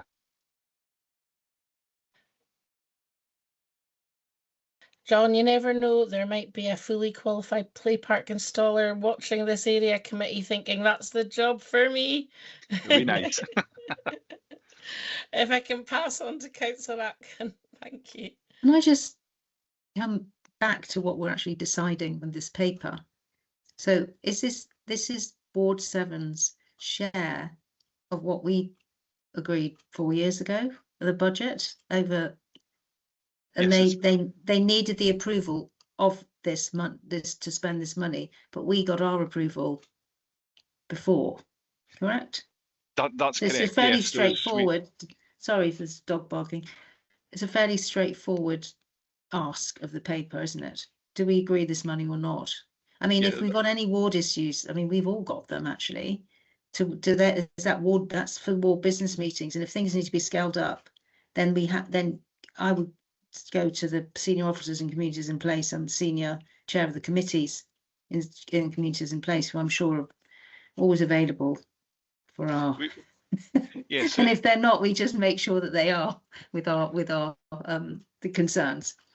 Yeah, yes, but basically this is the same paper that your ward approved last year, the year before, and we put a paper through for the Cromrity Firth ward last year. We had intended to put the Tane one through, but there was a wee couple of snags that we had, so we just held that one back until we can get it through now. So yes, that's right, exactly what it is. It's purely the Scottish Government money. I'm fine, I've no problem with it at all. Absolutely, I think it is just a case of agreeing this really. Councillor Edmonston, your shot. Thank you. Yeah, I would support Councillor Coghill and his request for basically having some kind of completed. We've all got, well, I certainly know of other play parks in our ward which are on the programme earlier on that's still yet to be completed. It's not just the one item that we talked about. And so I want to make sure as a member of this committee that what we're agreeing to be spent in the wards is being spent and within the time frame that we've allocated. I think that's perfectly reasonable for us to want to scrutinise. And I think the only other thing I still, and obviously when we were looking at this, I was relatively new. I did some census work and I'm trying to work out why the allocations are the way they are. In that, in Ward 6, for instance, there's nearly 1,000 more people under 0 to 15, between 0 and 15, than any of the other wards, and yet we have the same allocation. So I don't quite understand. Does that mean we're not making the correct provision in our ward for the young people, or that our facilities are just so great that they don't need updating? I'm just trying to understand why that might be. I was just going to say, before I pass over to John, I think it does say that Cromrity First 138,900, roughly the same for Tane, but Blackhouse actually only 100,400. Well, then you would have an argument, because I've gone through the figures, and there were, according to the census 22, 1,500 between 0 and 15 in Ward 7, 2,405 in Ward 6, and 1676 in the Black Isle wards. So it's the same question you might want to ask too, Councillor Johnston. Okay, on your Councillor Edmondson, on the first question you asked, the equipment, we have the equipment is either ordered or we have it in stock. All of the equipment now, it's everything that's been approved has been ordered. We have it in stock, and it's simply just a case of getting it in, and we are looking at to see if ways we can accelerate that in any way, because it is proving difficult. It takes longer than we want, but we are dealing with probably, I think the installs are about £3 million. You know, we're got a fantastic, significant amount of equipment to put in. On the, I'll call it the divvy up of the Scottish Government money, that was approved at a committee in 2020 or 2021, and it was a very complex the way it was done, and it was done through, it was rurality and population. There was 2 or 3 equations, and I don't have them to hand, but if I can look at that paper for you. But that was certainly, the divvy was absolutely approved by committee at the time, and the divvy up as well, I think, it was to committee areas, and Ward 6 and 7 were in the same committee area, and they had a 50-50 split. The Black Isle was in a different ward, they had a different split. Sutherland as well. Everywhere you go, like Skye got their one lot of money, and that was it. So that's how it was, and it was all agreed with members at the time, and it went through full, I think it was, I can't remember his place in a committee then, but it was certainly 2021. The whole thing was, the formula was approved through committee. Okay, thank you, John. And lastly, Councillor Dundas. Yeah, just to say that, just to show my thanks really to John and the team, and I suppose it's my fault that this paper's taken so long to come to committee. So I apologise, guys, because when our whole spend came through, it was all going to one play park in Tain. And after having numerous representations from the community that wanted different play parks in Tain, we managed to split that up and do a wee bit of a fair share. So thanks, John, and Ingrid did a lot of work for me, so thank you. But just echoing that, maybe a list of maybe the priorities of how you're going to get through it, because I know as soon as this good news story goes out, that the inbox will be, when is it, and I appreciate your resources problems, John. But it'd be good for us just to put to bed the aspirations that it's actually going to be in place for this summer. You know, if they know that, then it's easier to deal with in the community. So yeah, but thanks very much for all your engagement and help through that. Thanks, Councillor Dundas. What I can say is, given the list we have, that it will not be in for the summer holidays. There's absolutely no chance. And unfortunately, where we had it programmed to come in earlier, it's obviously slipped down the list a bit now. But we're trying to please everyone, but it's proving very difficult, and be balanced in how we do it. Rather than not give it to one ward, we're trying to give something to everybody. So we're just trying to be as fair as we can be with installs. Yeah, I appreciate that, John. Thank you. So with that being said, are we all happy to approve this paper? Aye. Fantastic. Yeah, happy to approve. There you go, Approve, yeah. John. Good luck with all these installs. Okay, thank you for your time, members. Thank you now. No, Bye. thank you. Thank you, John. Bye for now. Okay, so we are now moving swiftly on to the bereavement service update, which I believe is item number 8. And I think for that we have either Rachel or John. Is that right? Rachel and John. Fantastic. Good afternoon, members. I'll just give a brief overview of the paper that's there. Again, it was agreed a good few years ago that we would come along to each area committee once a year just to give an update of where we are with the bereavement services within the area. So again, it's very similar to previous reports. In 6.4 there of the report, it shows there's 4 burial grounds within the Black Isle and Easter Ross area that has less than 10 years anticipated capacity. Allness is probably the one which is less than 2 years, and we've been working on this for some time, trying to get a solution there. We've identified, I think, it's over 10 different sites we've looked at, and we've recently done test digs were carried out in December, which have given us feedback was positive, but we're waiting the final report. So we're hoping to get that in the coming weeks. and then hopefully if everything's gone to plan there, we'd be progressing with land negotiations and planning. Port Mahomet, it's got about 6 years capacity, and again we've just started investigations into extending the present cemetery. We believe there's some land beside there that we actually own, so we're looking into that. Roskeen, the land purchase is almost complete. The design and planning is in place for the new extension, and that will increase anticipated capacity to over 25 years.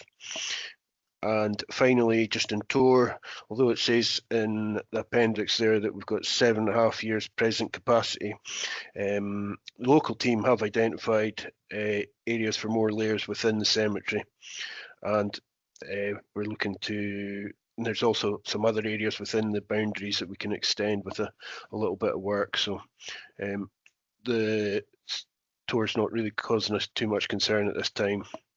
So I'm happy to take any questions on any of them or any other ones. Thank you. I did have a quick question for you. I'm assuming when this is like number of layers available, we're not talking about layers which have perhaps been pre-purchased or are maybe a secondary layer within the same grave. Is that correct? So what we do is we work over, I think it's over the last 10 years, the number of layer sales. So it's not number of burials, it's number of layer sales over the 10 years. So we get an average over that, and that just gives us the works forward from there. No, but I was meaning is like you wouldn't be counting a layer available if it was the second layer in a grave, is what I'm saying. Yeah, no. Once it's sold or it's used, we wouldn't be counting that, no. Okay, thank you. No, I think it sounds like it's a really important thing, because I know that for so many families, having their loved ones buried close to them is really, really important. So I think it is important that we look at retaining our local places to have our buried family members. So thank you for that. So I'll open it up now. Councillor Edmonston. Yeah, just a couple of things. I seem to remember in the full council papers that the Roskeen burial ground land transaction has gone through. Where are we with that? I thought the agreement had been approved by full council some papers ago. Allness burial ground, I mean, this is quite concerning given the length of time these things seem to take. And we've only got 1.7 years. I don't actually know what the average layers sold per year, which time period that's taken over. Is that, is that hundreds of years, or is it like last 10 years? Anyway, so it's the time, 1.7 years to actually have something up and running. It's looking quite tight from my point of view. So I don't know if you've got any comments on that. Yeah, if it just come in there. Yeah, Roskeen has been agreed to sale. As I said, it's just in the final stages. It's pretty much just dotting T's, crossing T's, dotting I's. We are expecting that to go through imminently in the next weeks. But again, it's all been agreed. There's no concerns there. Totally agree with you. 1.7 years left in Allness. That capacity, that is based, just as I mentioned there, sort of over the last 10 years average sales. 1.7 years is tight, but still very doable. As I said, we've identified a couple of very positive areas that we're looking into, and as soon as we get the official results back from the labs, from the soil tests, we'll be able to push on for the land negotiations and planning permission and get the construction made. So still okay time wise, but yes, you're right, it is getting slightly tight. Thank you. And Councillor Atkin. Slightly off the paper, hope you don't mind, Chair, but it's literally 30 seconds. And I see Matthew is from Climate Changes. I can see his picture. We have to start looking at different green burial sites instead of plaques, trees. There are other things happening across the country where we can contribute environmentally and provide the local burial services. That's just throwing that into the mix. And I just wondered if the project in the Services Project Board were looking at this. I think I did raise this right at the very beginning when we were elected, when we were having all our kind of inductions and learning about different bits of the council. Maybe something to take for Climate Change Committee to kind of officers to look at. Because if we're at a stage where we're buying new land or having to acquire land, there are other ways to do this that are more environmentally sustainable. That's all. Thank you. And lovely for, you know, people to go visit their loved ones. Yeah, just a quick comment on the green burial grounds. They still have to, we still have to get the land, we still have to adhere to SEPA guidelines, we still have everything like that. It is something that we certainly have got on radar, but there's nothing come through. If something that we found a piece of land or things that we would be keen to look into, but it still has the same sort of issues of what we have with just sort of what you class as a traditional burial ground, but it's still, we would still be keen to, if we find a suitable area for that. Thank you so much. So as far as I can see, this this report is really just for noting at the moment, isn't it? It's and to note the progress that's happening with identifying suitable land. So really, it's a very interesting report. I think the table in the appendix is incredibly interesting, actually. And I wish you all luck in your endeavours to expand our provision. So, thank you. Thank you very much. Thanks. So we are now moving on to item number 9, which is the Common Good Consultation for the proposal to change the use of, is it Blairliath or Leath Grazings? And this is, Paula is here to present us. Oh, and Matthew. Sorry, Lindsay, can I just interrupt here, because I'm not sure various members here are on North Area Planning Committee, and I'd just like reassurance about whether it's okay for us to participate in this, given that it will require planning permission. Good point, John. Can I just offer an answer, perhaps? Because this is specific to common good and the common good change of use, the planning consideration is entirely separate process, and that's going to be scrutinising the kind of technical aspects of the proposal rather than focusing on the common good aspect. So, you know, as far as I understand, you know, they're two separate processes with two separate kind of, I guess, results in a sense, because they are focusing on two separate elements of the proposal. Thank you very much, Paula. I appreciate that. I think it's always down to conscience and what you feel is most appropriate as well. And if you feel you'd like to step out, you are more than welcome. And if you feel you'd like to stay, you're also more than welcome. Okay, can I hand it over? Yeah. Sorry.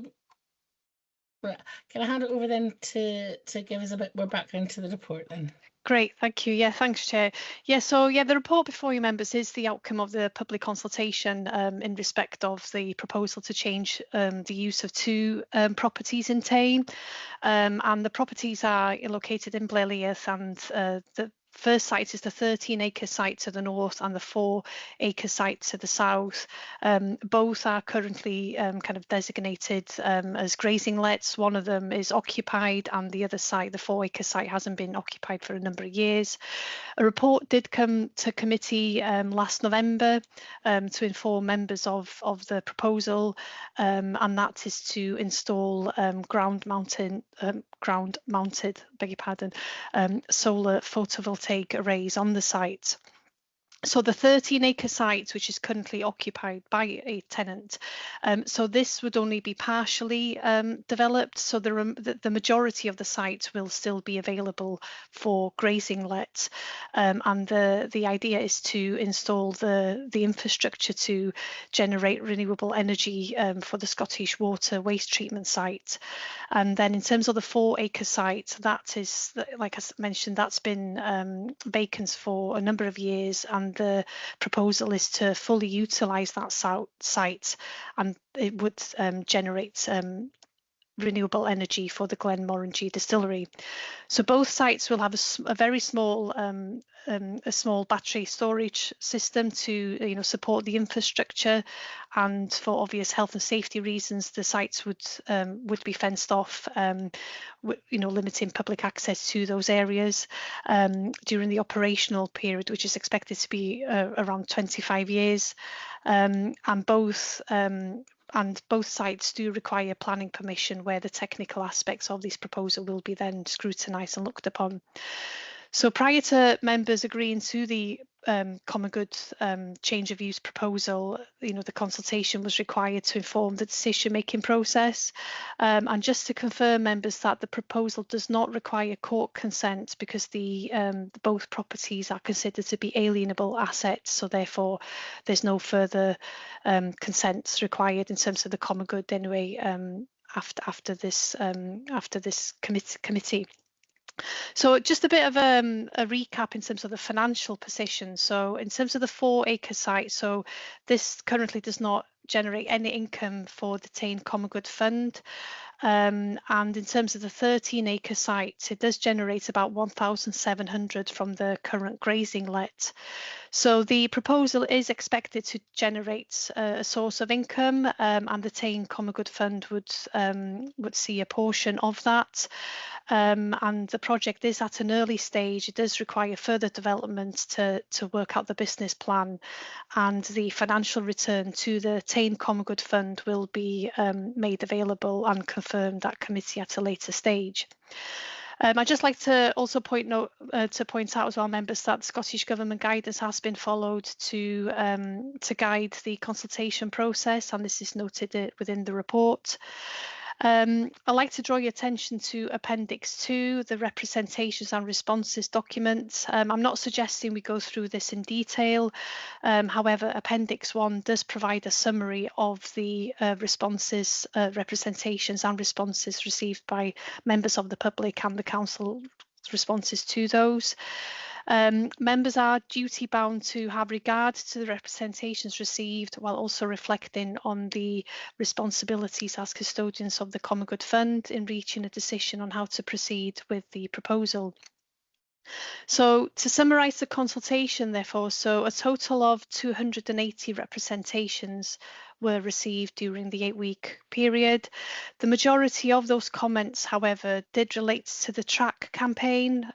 While it is acknowledged that there is a strong desire to have a swimming pool for Tain, the decision regarding the income generated from this proposal is out with the scope of this consultation, and it's managed in accordance with the governance requirements for the fund. So any income generated from this will be attributed to the Tain Common Good Fund and then managed in line with the relevant governance procedures. So in terms of the in-scope comments, so if we were to look at those, so roughly about 69 representations were received, 44 are in support of the proposal, 16 opposed, and 9 expressing a certainty or had mixed views. So in terms of the concerns raised, members of the public raised environmental and wildlife impact, landscape and visual impact. Some had concerns about the loss of green space. They raised issues with the battery storage system and construction and noise, traffic noise during the installation. And a couple of people noted the kind of governance and the transparency of the process. So in terms of the supportive comments, a lot of people welcomed that this was a forward-thinking proposal. It supports climate change and renewable energy benefits, and it utilises perhaps more of a productive use of the land. And of course, you know, this it would generate a sustainable income source for the Tain Common Good Fund. So as you know, most of the concerns raised will be kind of assessed and mitigated through the planning process, which there will be further opportunity for members of the public to submit representations regarding the technical aspects of the proposal at a later stage. So in terms of the decision members, so decisions relating to common good assets are delegated to the relevant area committee where the value of the proposal is less than 10% of the common good fund. As we're not sure yet what the value of the proposal is for the Tain Common Good Fund, I guess it would be prudent to seek full council decision, just to ensure that we are in line with the correct governance requirements. So members will be asked to put forward recommendations to full council during this process. So in terms of the in scope comments, therefore, so members are asked to decide whether to recommend approval, propose amendments or reject the proposal, and also to state reasons for their decision. Happy to take any questions. Thank you for that, Paula. It sounds like a really, really exciting project with lots of really, really good benefits for the Tain Common Good Fund and the Tain area in general. I think before I hand it over, I think it is worth thanking members of the public for taking the time to engage so heavily with a consultation. I think engagement on this scale shows really a strength of feeling that people have for their own communities.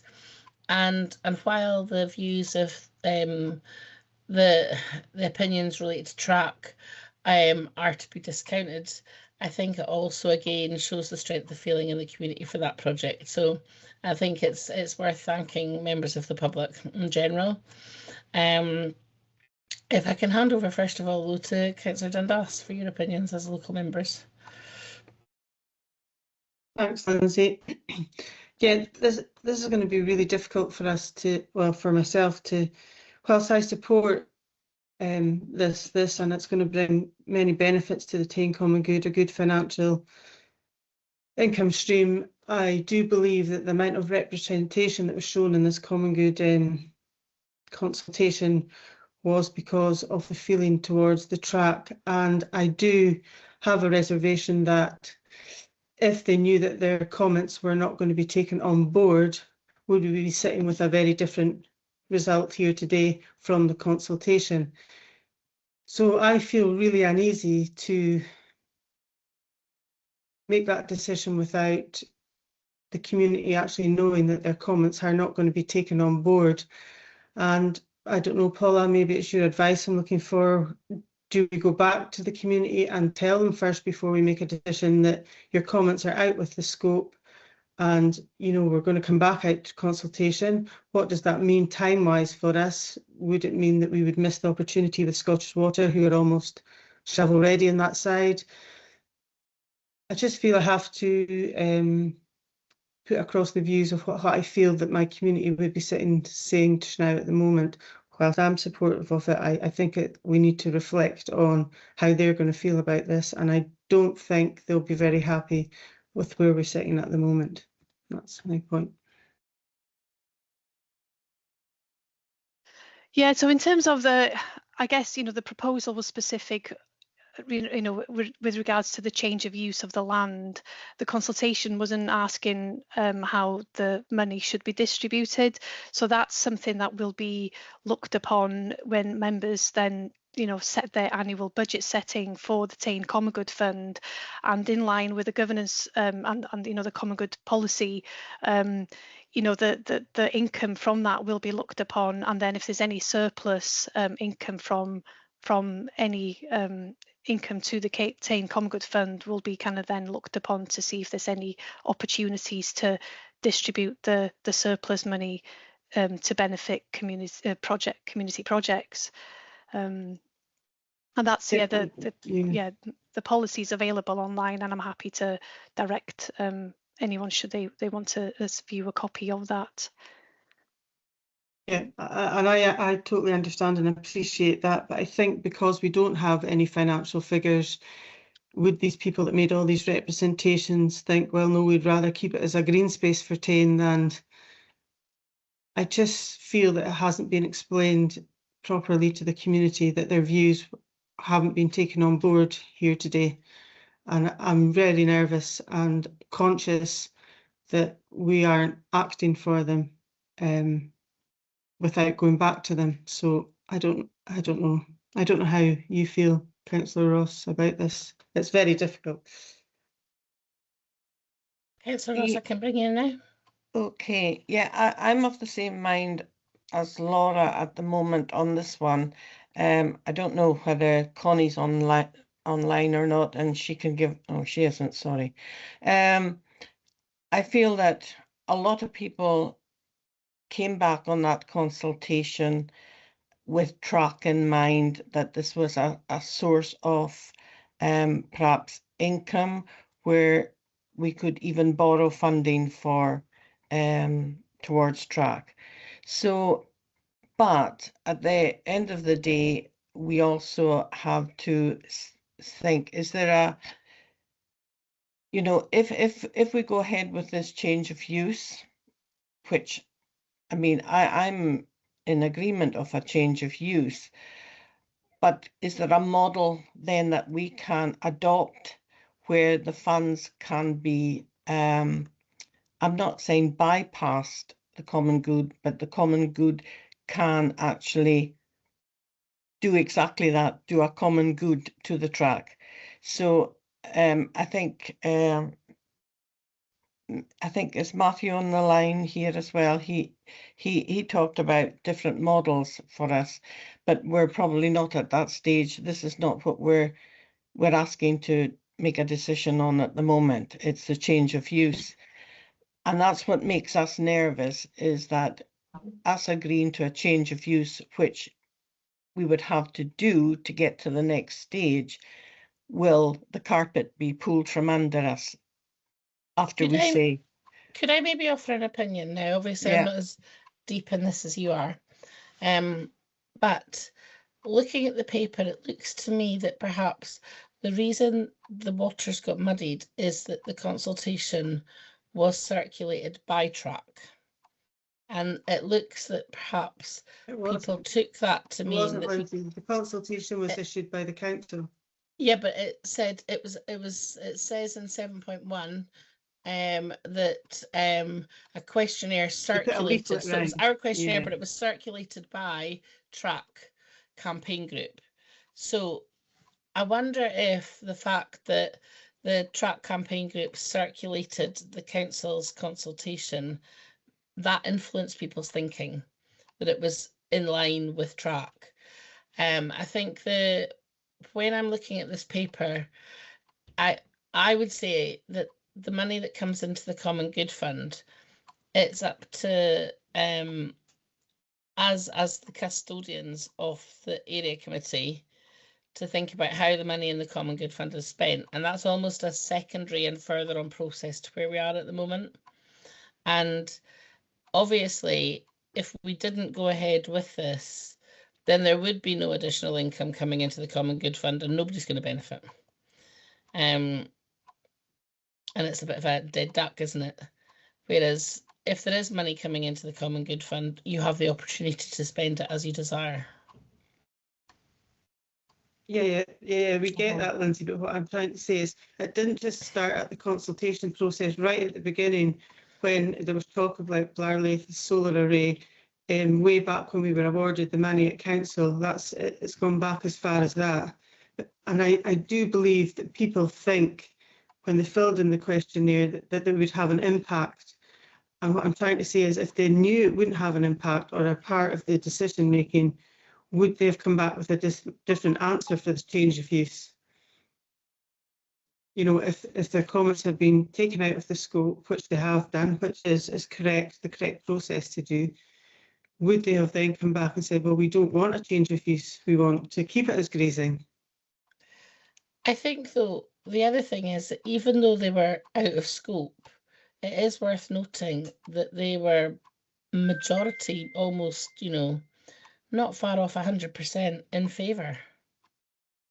Yes, but because they probably thought that the money would all go to track, that's why they're in favour. It's just a difficult situation that we're in. Because I think if the I don't know, consultation Matthew, didn't Paula, actually from you say or that, just... I don't, Sorry? you know, if the consultation didn't actually say that, then it's not a case of anybody being misled. It's a case of jumping to assumptions, isn't it? It's just so emotive in the ward, that's what it is, Lindsay, and I don't know, it's very difficult. I'm going to bring in Councillor Cross. Councillor Edmondson's ahead, I think. Oh, Lindsay. sorry, I'm doing. Do you look at number 2? I don't know what I'm doing that for. Sorry, Councillor Edmondson. Number 1. Yeah, I always hesitate when it's common good fund in a different ward, but it is our burden that we as committee have to make decisions, and that's the way it is. I'm just really troubled by the process here, in that we don't know the deal. We don't know. Basically, we don't know how much revenue this is going to bring to the, I'm assuming, the Common Good Fund from rental from the Highland Council. So we don't know the benefit, and therefore I don't know how we can come to a decision. So my understanding of this whole project is that the council are going to basically rent the site off the Common Good Fund, should we decide to remove the grazing limitations on it, and they'll pay the rent to the Common Good Fund, but they will make the money on the generation of the electricity through their contracts, if I've understood that correctly. And we're being asked to make a decision when we don't know the outcome.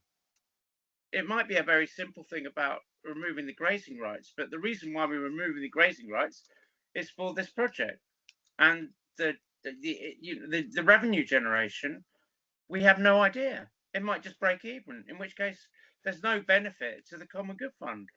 So without those figures, how do we know? They're not set. I can see Councillor Atkins shaking her head, but there are no figures. There is no revenue or business plan about how this is going to work for the Common Good Fund. And that's what I struggle with this whole application.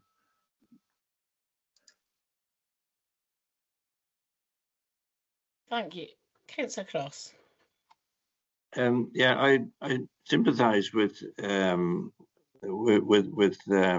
Councillor Dundas and Ross in your dilemma, and I don't wish to impose my thinking too much on your issues. I respect your position in your ward, but I do think there's a sort of basic principle at stake here in terms of maximising the income of the common good.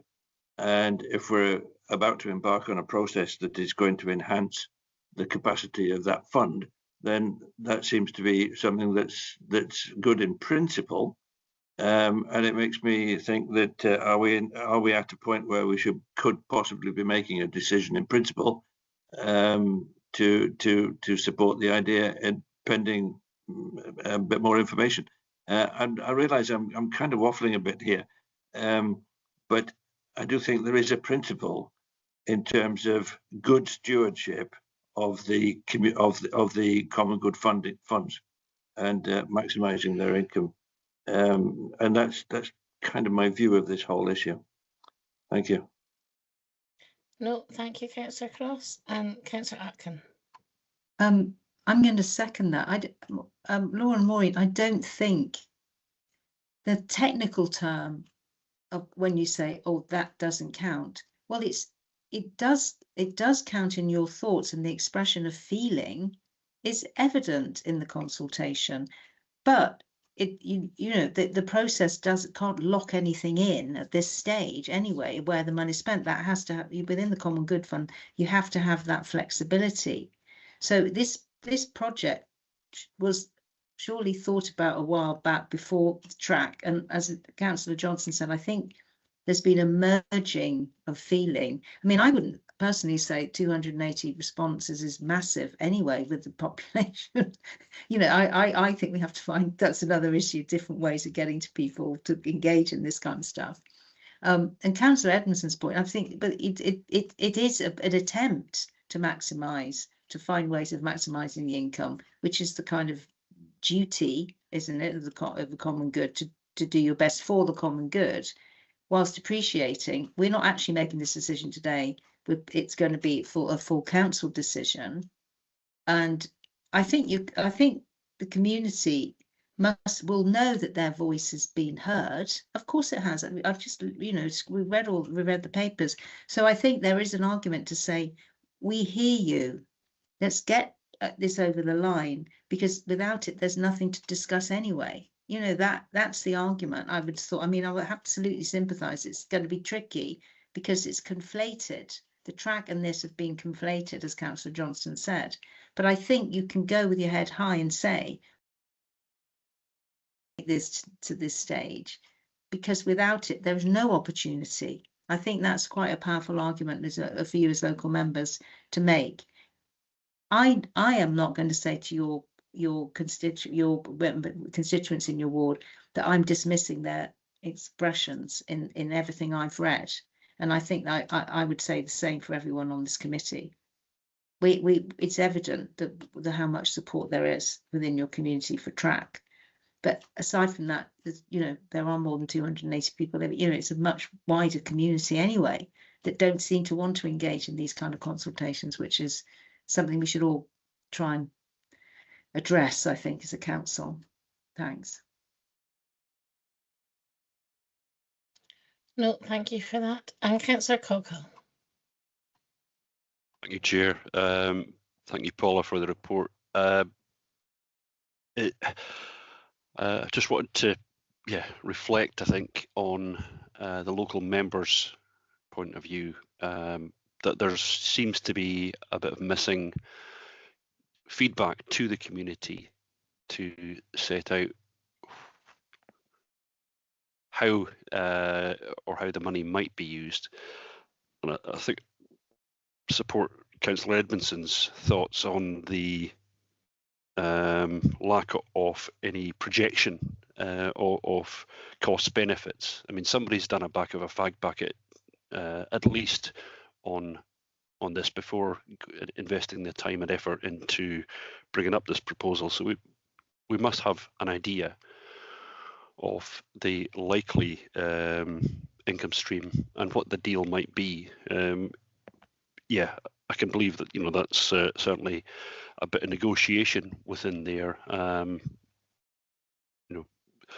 so that the Highland Council is recompensed for its costs. But I think we're kind of the community, I think, would benefit from the knowledge of the likely level of income stream coming in, and how that not how it would be used, but at least know what the potential level of benefit is.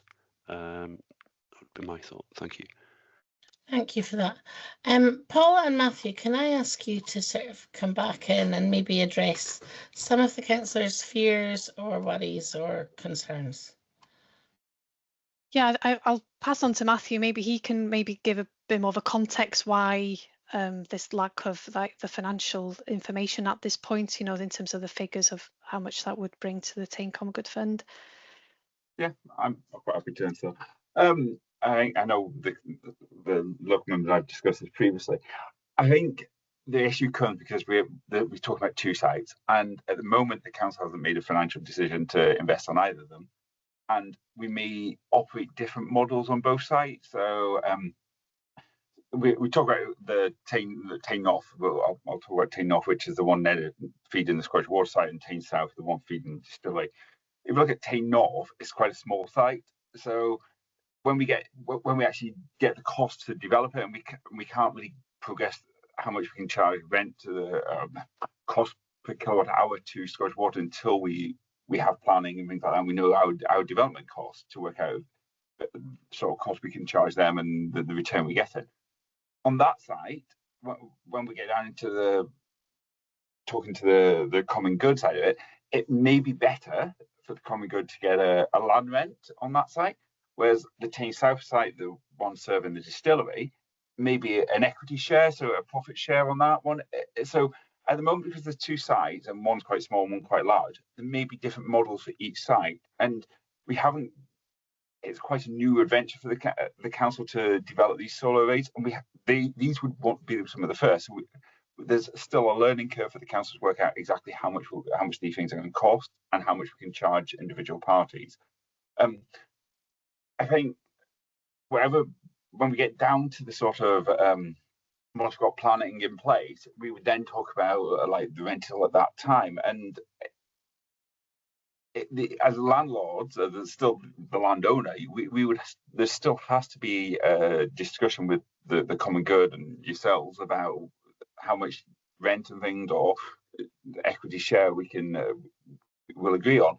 I know I've also spoken to the local members about different delivery models for Tane South and things like that, but these are quite early discussions, and we need to be able to progress with the planning to get to to take it out to tenders to get the cost back, to know how much it's going to cost to build before we can work out some of the figures and the sort of return we can make on it.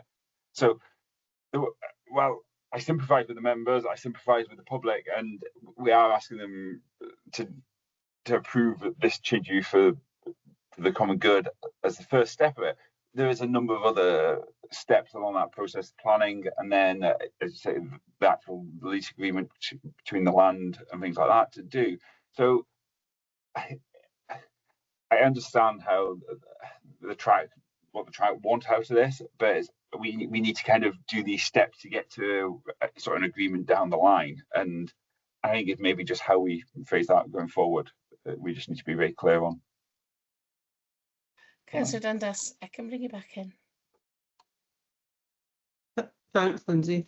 So, Matthew, can I just establish, so if we approve the change of use today, and is that it granted, or if we get to the next stage and we really aren't happy, is there any going back then?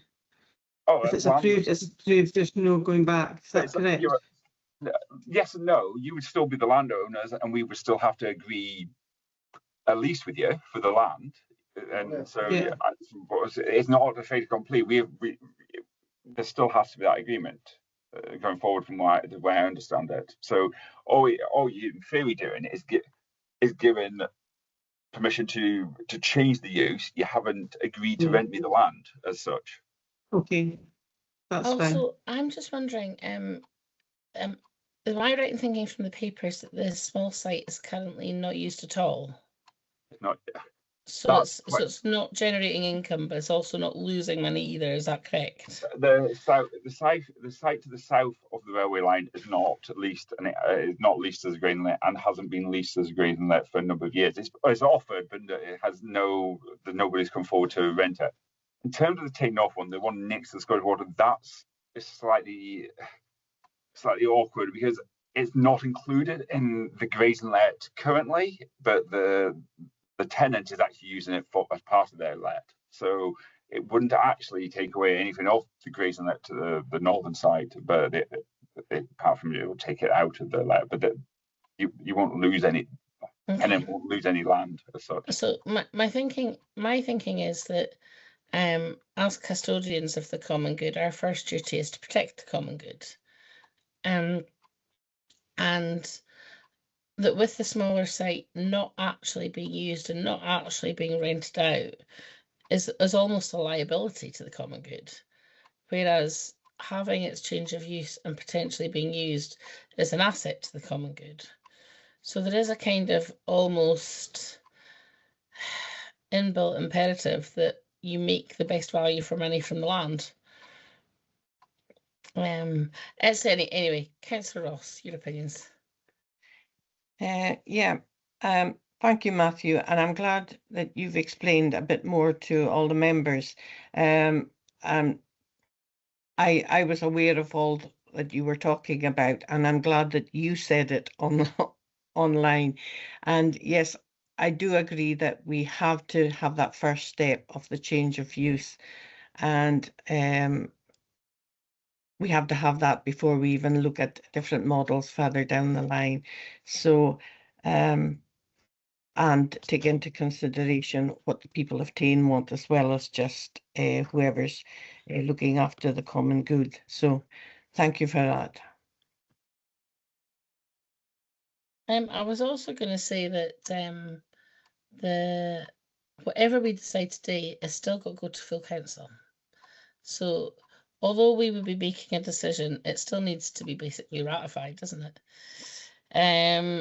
Is there any chance that the meeting goes to full council that we could have figures, or would that be commercially sensitive?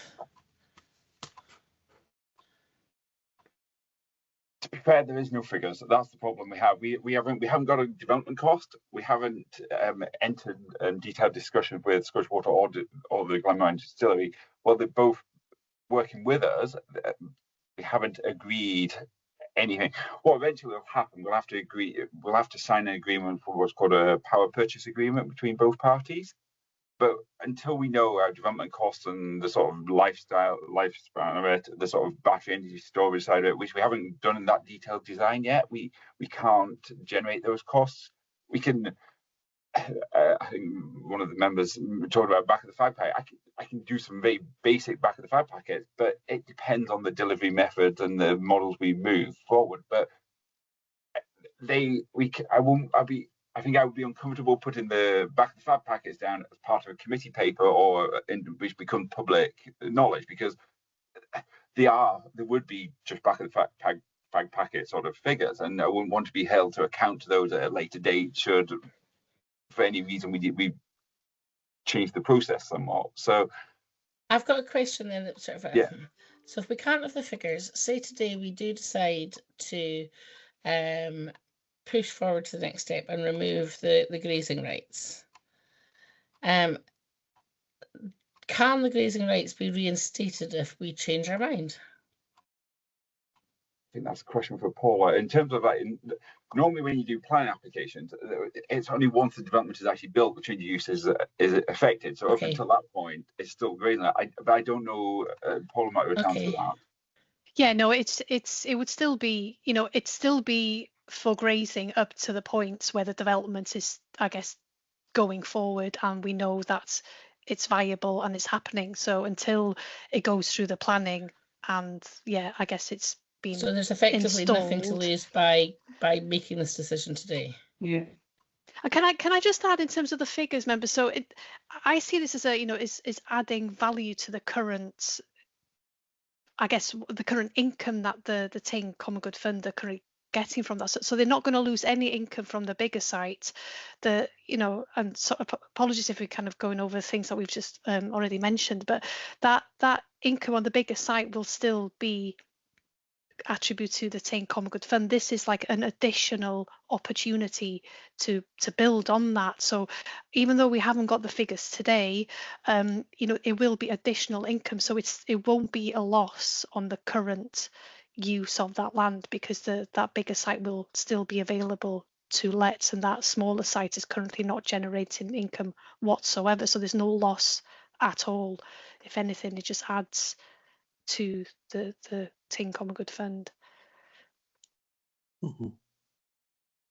I do wonder, as one option, we write into the minutes of this meeting, if it is approved, that we agree to bring figures back to this committee for agreement. I'm quite happy to write that into the minute. If that would help. So all we're agreeing is the principle today in terms of the change of use of the common good, but any discussion on the lease is brought back to a public meeting, to this meeting, so it is a public meeting.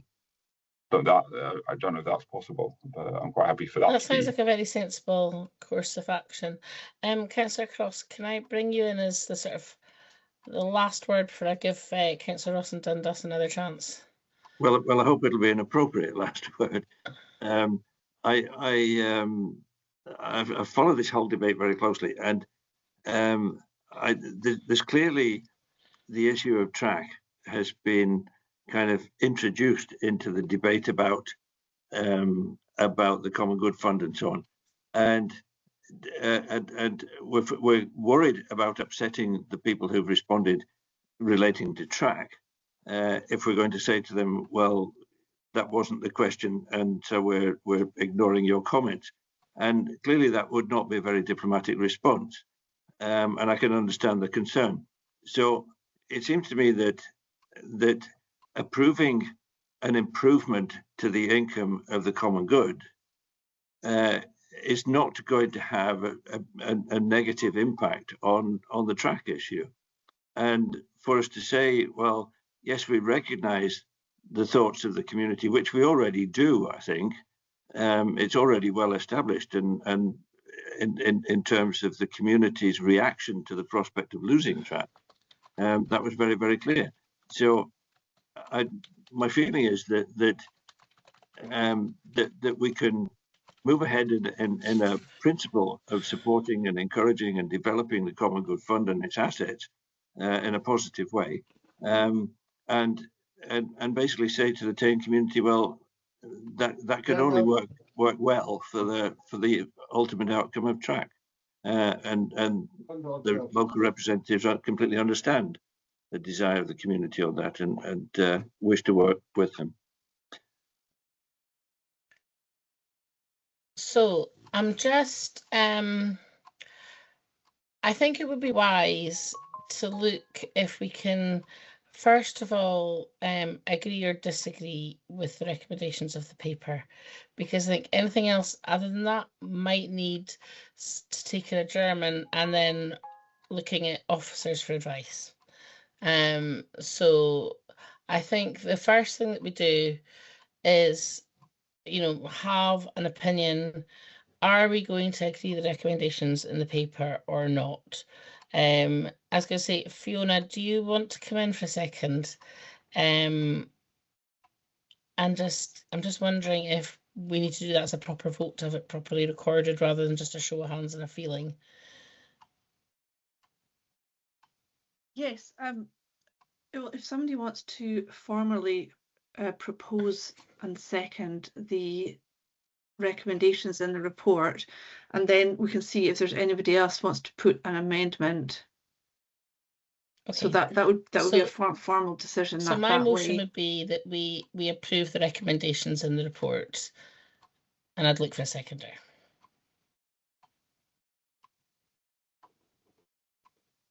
Right, I'll second that, Lindsay, based on what I'm reading that are the recommendations, part of which is consider, take these views into account in the decision-making process, having due regard for the views of the inhabitants of the former borough of Tane.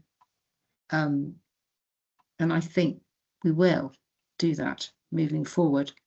This is small steps, isn't it? So I'm happy to second it, but obviously I'm not a ward member. How's that going to look?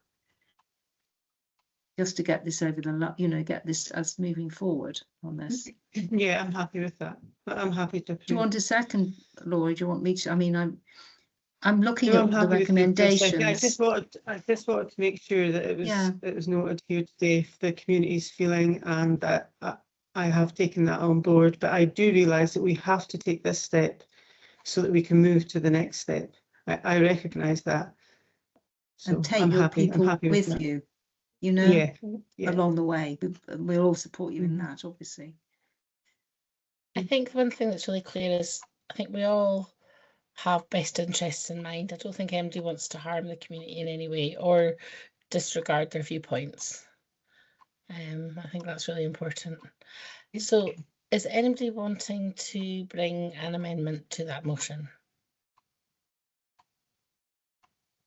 Okay. So I take it that avoids a vote then. So the motion is carried. Thank you all for that. And I realise I really do appreciate that everybody has really put a lot of effort into that paper and given it a huge amount of consideration, and I'm sure that'll be incredibly valuable for the community. So thank you. And thank you, Paula, and thank you, Matthew, for your time. And I really appreciate the work that you've put in behind the scenes. Thank you as well. Great, thank you, Chair. Thank you. Thank you. Thanks, Bob. So moving on to item number 10, which is really just for noting, it's a lovely big list of all the ways our discretionary budgets have helped our various communities since April last year. And to be honest, I think it's absolutely amazing the difference a small amount of money that's well placed from ward councillors who know their wards well can make to all the communities in our various groups and in our various wards. So are we all happy to note and the ward discretionary budget applications? Aye. Fantastic. And then the last item on the agenda is just to note the minutes of the last meeting. Are we all happy to have them noted? Fantastic. Well, I'd like to thank you all for your time today, and I really appreciate it. And I would also like to, as the last thing I say on this committee meeting, is to wish Morva May McCallum all the very best in her new career as an MSP for our area, and that I'm sure she'll be sadly missed from our area committee meetings.